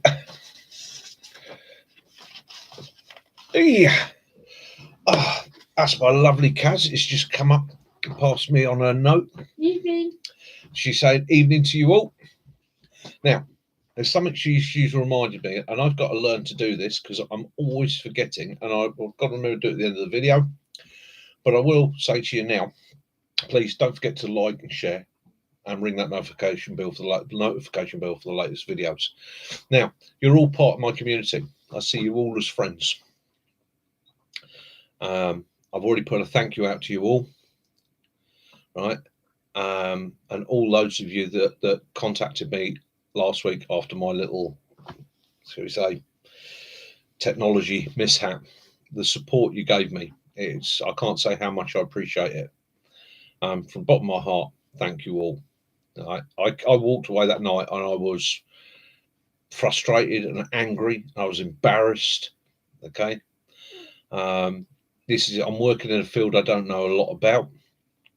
This computer technology stuff, it's not me. Yeah. Give me a couple of bits of flint and a woods and I'm away. But with your support and that, it really bounced me back. And it's kept me on pretty much a high all week. And it's really helped.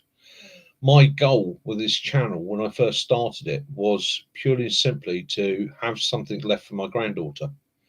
I'm fast approaching 60 years old, and my granddaughter is a toddler. And I thought, well, bear in mind what life can throw at us. I wanted her to have something she can look back in years to come and see this old man when he was still capable of doing things. Okay. I also wanted to have something I could look back and smile at. What I never expected was, and I know 99% of you I've never actually met, but I never thought I was going to make contact with people that I felt were friends. I thought it was just going to be people view your channel, they come, they go. I never thought it was going to be something like this. So, from the bottom of my heart to every single one of you, all right, whether you're here or not, thank you. All right. I appreciate all the support. I judge you all as friends. All right. If at any time in life I can ever do anything to return that support and that favour to any one of you, just reach out. Okay. I'm not the most intuitive person. I'm not always the brightest. I don't always judge when people are in need very well. I sometimes bounce into situations like an idiot. I'm the guy that will bounce into the room all happy and smiling and all the rest of it whilst everybody else is in tears and make a complete fool of himself. But if you tell me you've got a problem, I'm there for you. Simple as that. Anyhow, that's that out of the way. We do all have good and bad days. It makes us human. No, mate, thank you. You know, you bounced me back, right? All of you. It's what I needed. And occasionally, I need to kick up the arse. I've never been one that's been frightened of having people. I grew up on a dairy farm. Mac and me, one of the reasons we get on so well, we both grew up in exactly the same environment. Okay. We both had people around us that old school farmers weren't very good at saying, I love you, or putting their arm around you, picking you up and patting you down when you fell over. They would always have a laugh with you, usually at your expense. So maybe our social skills aren't quite the same as everybody else's. But we do care, just can't always show it. Okay, simple as that. Yeah, got my back. And that's all we can ask. Let's face it, we've all got to come up with a plan in here. Come the SHTF situation when it hits, we've all got to get together and band together. We've got to find ourselves a nice little community somewhere where we can build a wall, settle ourselves down, and keep the wolves at bay. Now, I know a bit about dairy, cattle, goats, sheep, and chickens. I know Mac won't have anything to do with sheep and chickens, but he's got his skill set. So, come that situation, I will put a message out saying, meet me here, make your way. Yeah. There we are, us not against the world.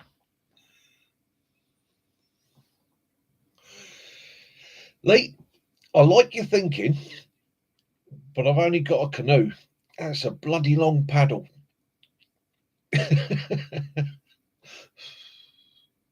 Yeah. Anyhow, there's enough soppiness from me. That is enough soppiness from me. So we covered tonight, and I'm sorry for you guys that came a bit later and missed it. All right, go back and watch it. It's about 48 minutes long at the beginning of the video tonight. It's a story of a guy called Jordan McCurdy in Canada. It's a brilliant survival story. Okay, have a look at it, and as I said to everybody afterwards, what would you have done differently? Okay, what would you have had in your bag? How would you have handled that situation? And take from it that that young man survived that, and he survived it through willpower. Okay, he could have made it easier having other items of kit with him. He could have made it easier not making the mistake he made in the first place. But it's always worth looking at.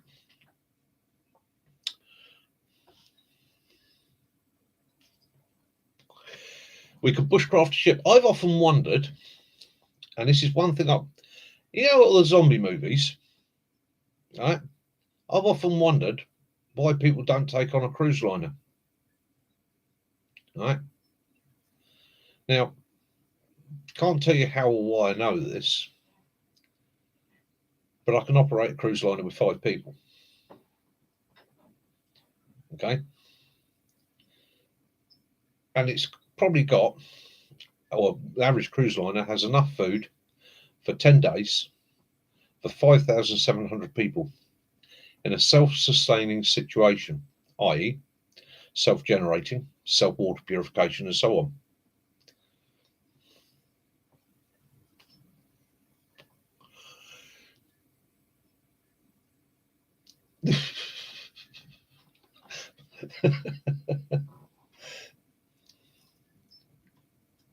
We do Arnhem again, Mac, you want? I don't mind doing the Arnhem walk if you want to do it.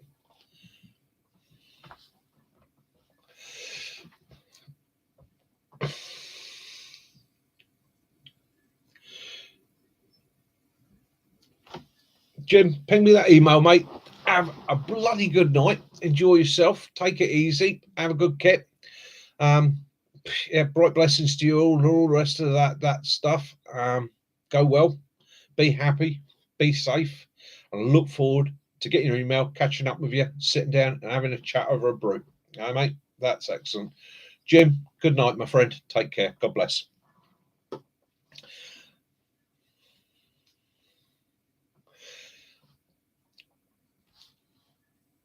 Yeah, I'll add one other to that, Lee. When you're in a bad situation, it's usually because you're unprepared or Lady Luck ain't on your side. Yeah. Well, take care, Jim. Sometimes with the best preparation in the world, shit happens. Oh, excuse my language, but it can go wrong. Having the resources and the knowledge will always pull you through. Always pull you through. And a bit of prior planning. As I said, the first mistake that lad made, and I forget who it was pointed it out, but I was waiting for it to come up, and it's one I always came back to as key points with it. He went out for a couple of hours to somewhere he knew in his location that he was confident he'd be fine with, and it went wrong. If he had said to people, "Do you know what? I'm popping up such and such cove, and I'm going to go up for a couple of hours," yeah, 7p's. If you don't hear from me by the evening, yeah, come looking. Simple as that. And these days of technology, mobile phones and that, and phone technology, radios and everything else, it's 30 seconds just to phone somebody you know and trust and say, "I'm going to such and such. I'm going to be at this location or around this location. I'm going to park my vehicle at such and such. If I'm not back by, or you haven't heard anything from me by sort of 7 in the evening or whatever, come looking." Yeah.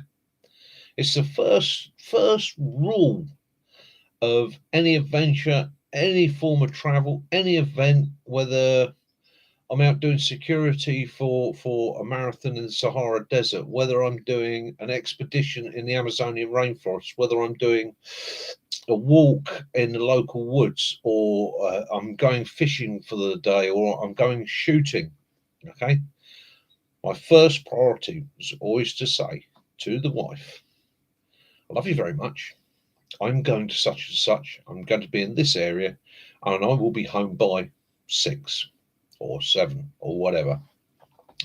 And she knows damn well if she doesn't get a call to me to say from me to say I'm stopping on or I'm having a great time out here, she'll give it a little while and then she'll try and contact me. And if she can't contact me, that's it. There's no messing about. Onto the emergency services. Okay.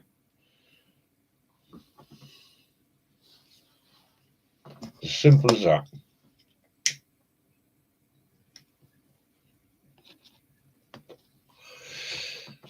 It's having that backup.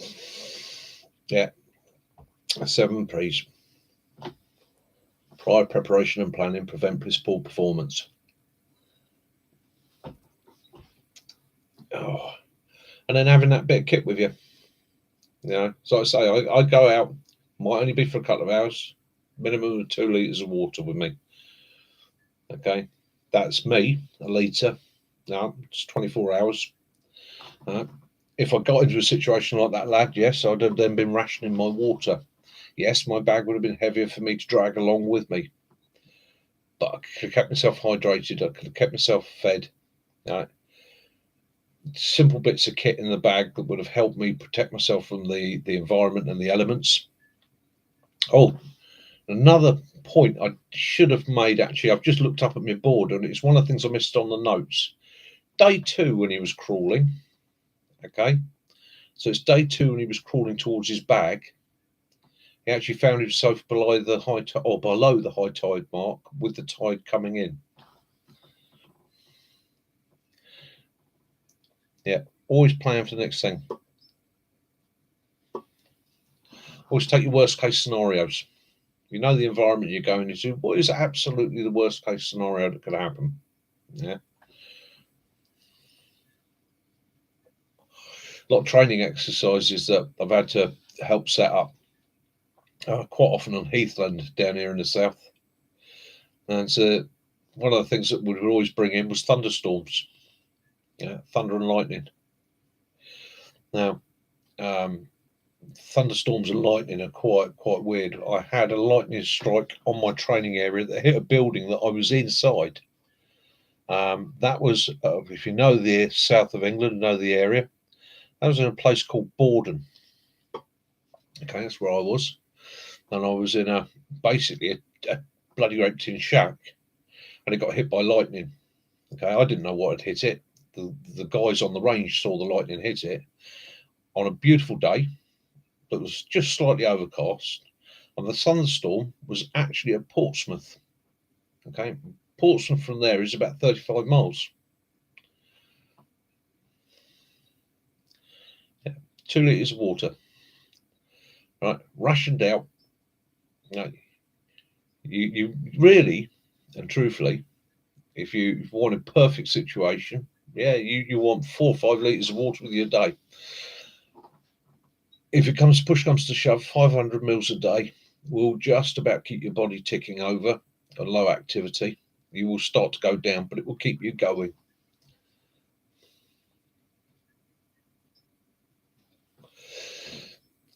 Minimum, if you can, of a litre.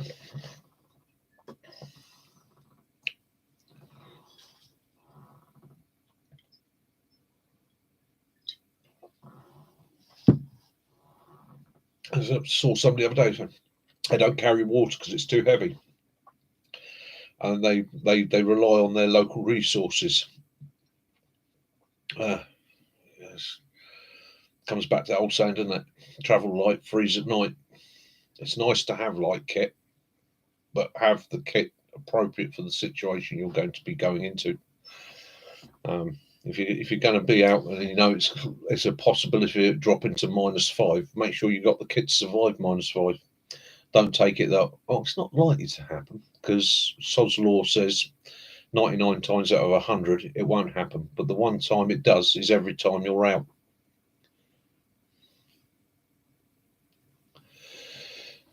Yeah. How often you heard people say, didn't understand that. That was 1,000 to 1 chance.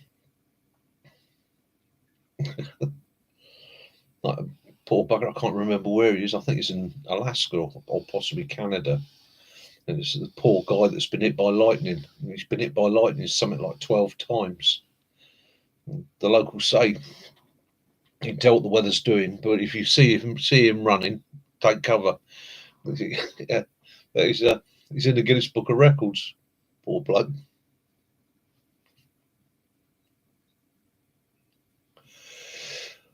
Well, I'll tell you what I'm going to do, guys. It's been 2 hours and 1 minute. It's been an absolutely brilliant Sunday. Yeah, good filter system. But again, filter systems, see, it's and I've often heard it. I've got a really good filter system, mate. Yeah, I'll take water from anywhere. Okay, you can. Filter systems are brilliant. They will filter out particulates, bacteria, viruses, all sorts, depending on the filter.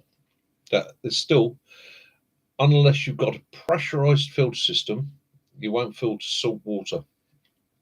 It has because the salt's diluted in the water. Things like life straws and that won't do it. And a lot of people have been called out by it over the years. So you're either going to need an osmosis pump, which works on pressure. That's why it's got the pump there.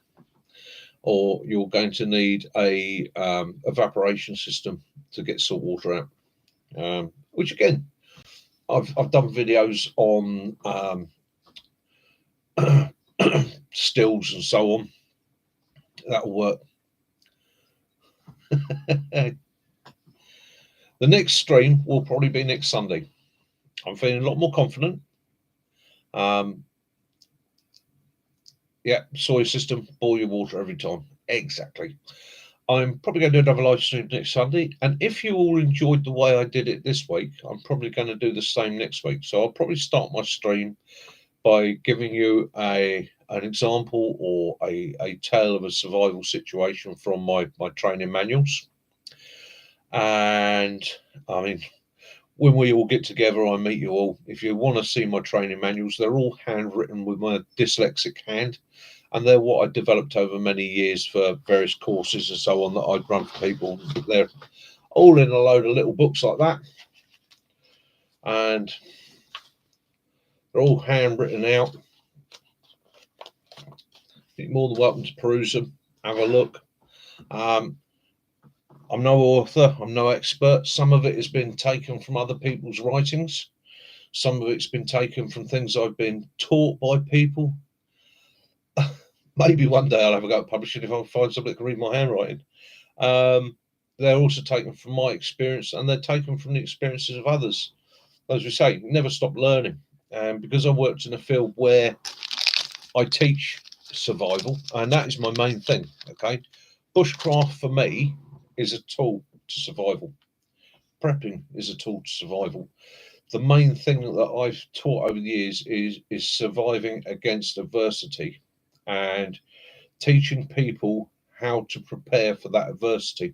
So if it's picking up bushcraft skills, and I'm not the best bushcrafter in the world, You've all seen my attempt at friction fire, like I say.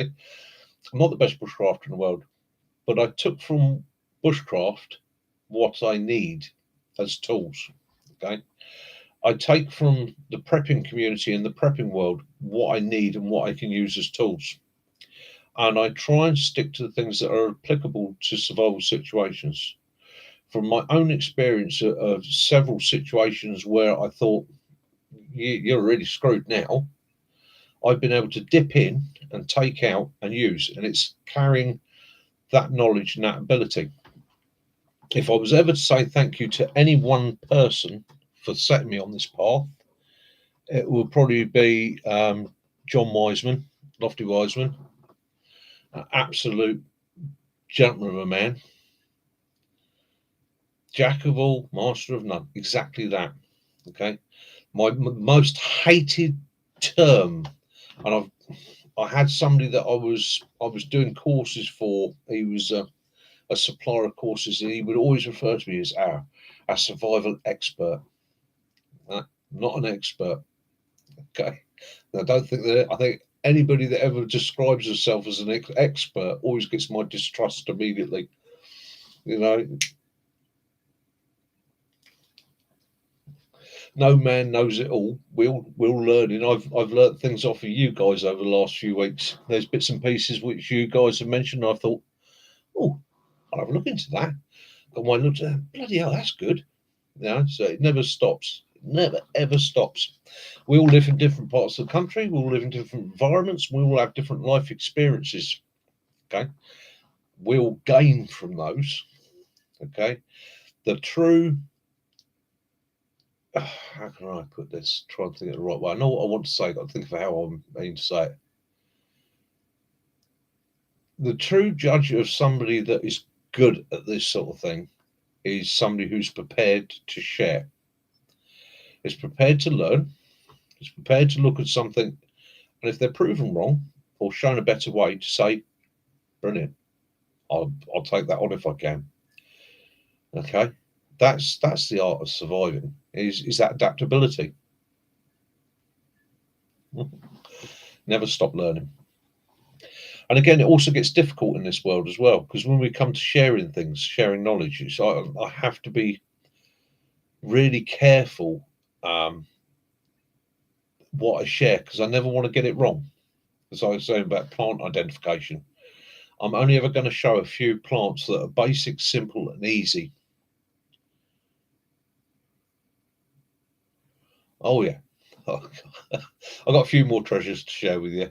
But it's again, I can't go. I don't want to go too much into plants because I don't want that one person that misreads or missees something, makes that mistake, and it ends up harming them or killing them. I wouldn't want that on my conscience. It's as simple as that. Anyhow, guys, 2 hours and 8 minutes. It was another evening in Mickey's pub in deepest, darkest Hampshire, when the landlord looked round at all the people at the bar who were smiling their friendly and warm faces back at them. And said, "Ladies and gentlemen, time please. Go home, be safe, and I'll see you all here at the pub next time round." Guys, this has been Mick, Hampshire Outdoors and Survival. Please don't forget to like, share, ring that notification bell for our latest videos. Have a great week wherever you are. Take care of yourselves. Be safe. Right? Love those you do. Forgive those you don't. And as always, may peace and light be upon you all. See you next Sunday. Take care. May your gods go with you. This is Mickey. Mickey out. And I'll give you all a few minutes to say your goodbyes to one another. Mac, I'll give you a call tomorrow, mate. Set up for Wednesday.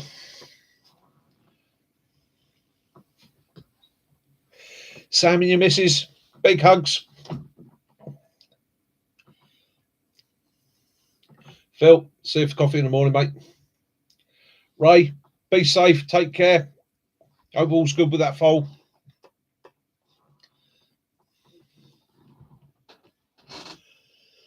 Oh.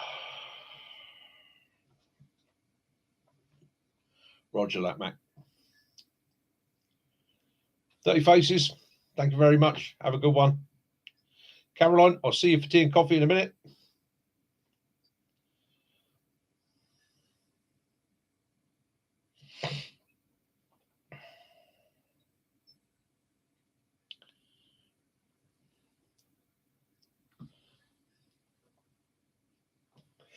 Paul, take care, mate. Many blessings be upon you. Take it easy. Thanks for joining us. It's been a pleasure.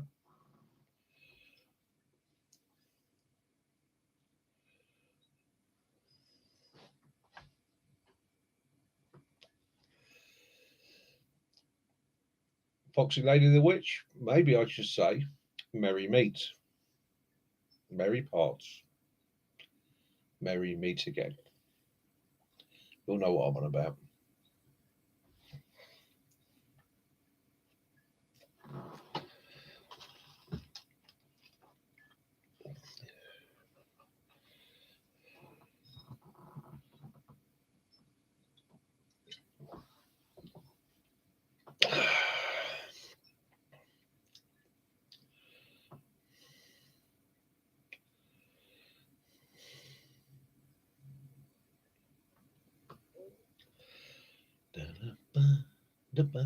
Singing a happy song.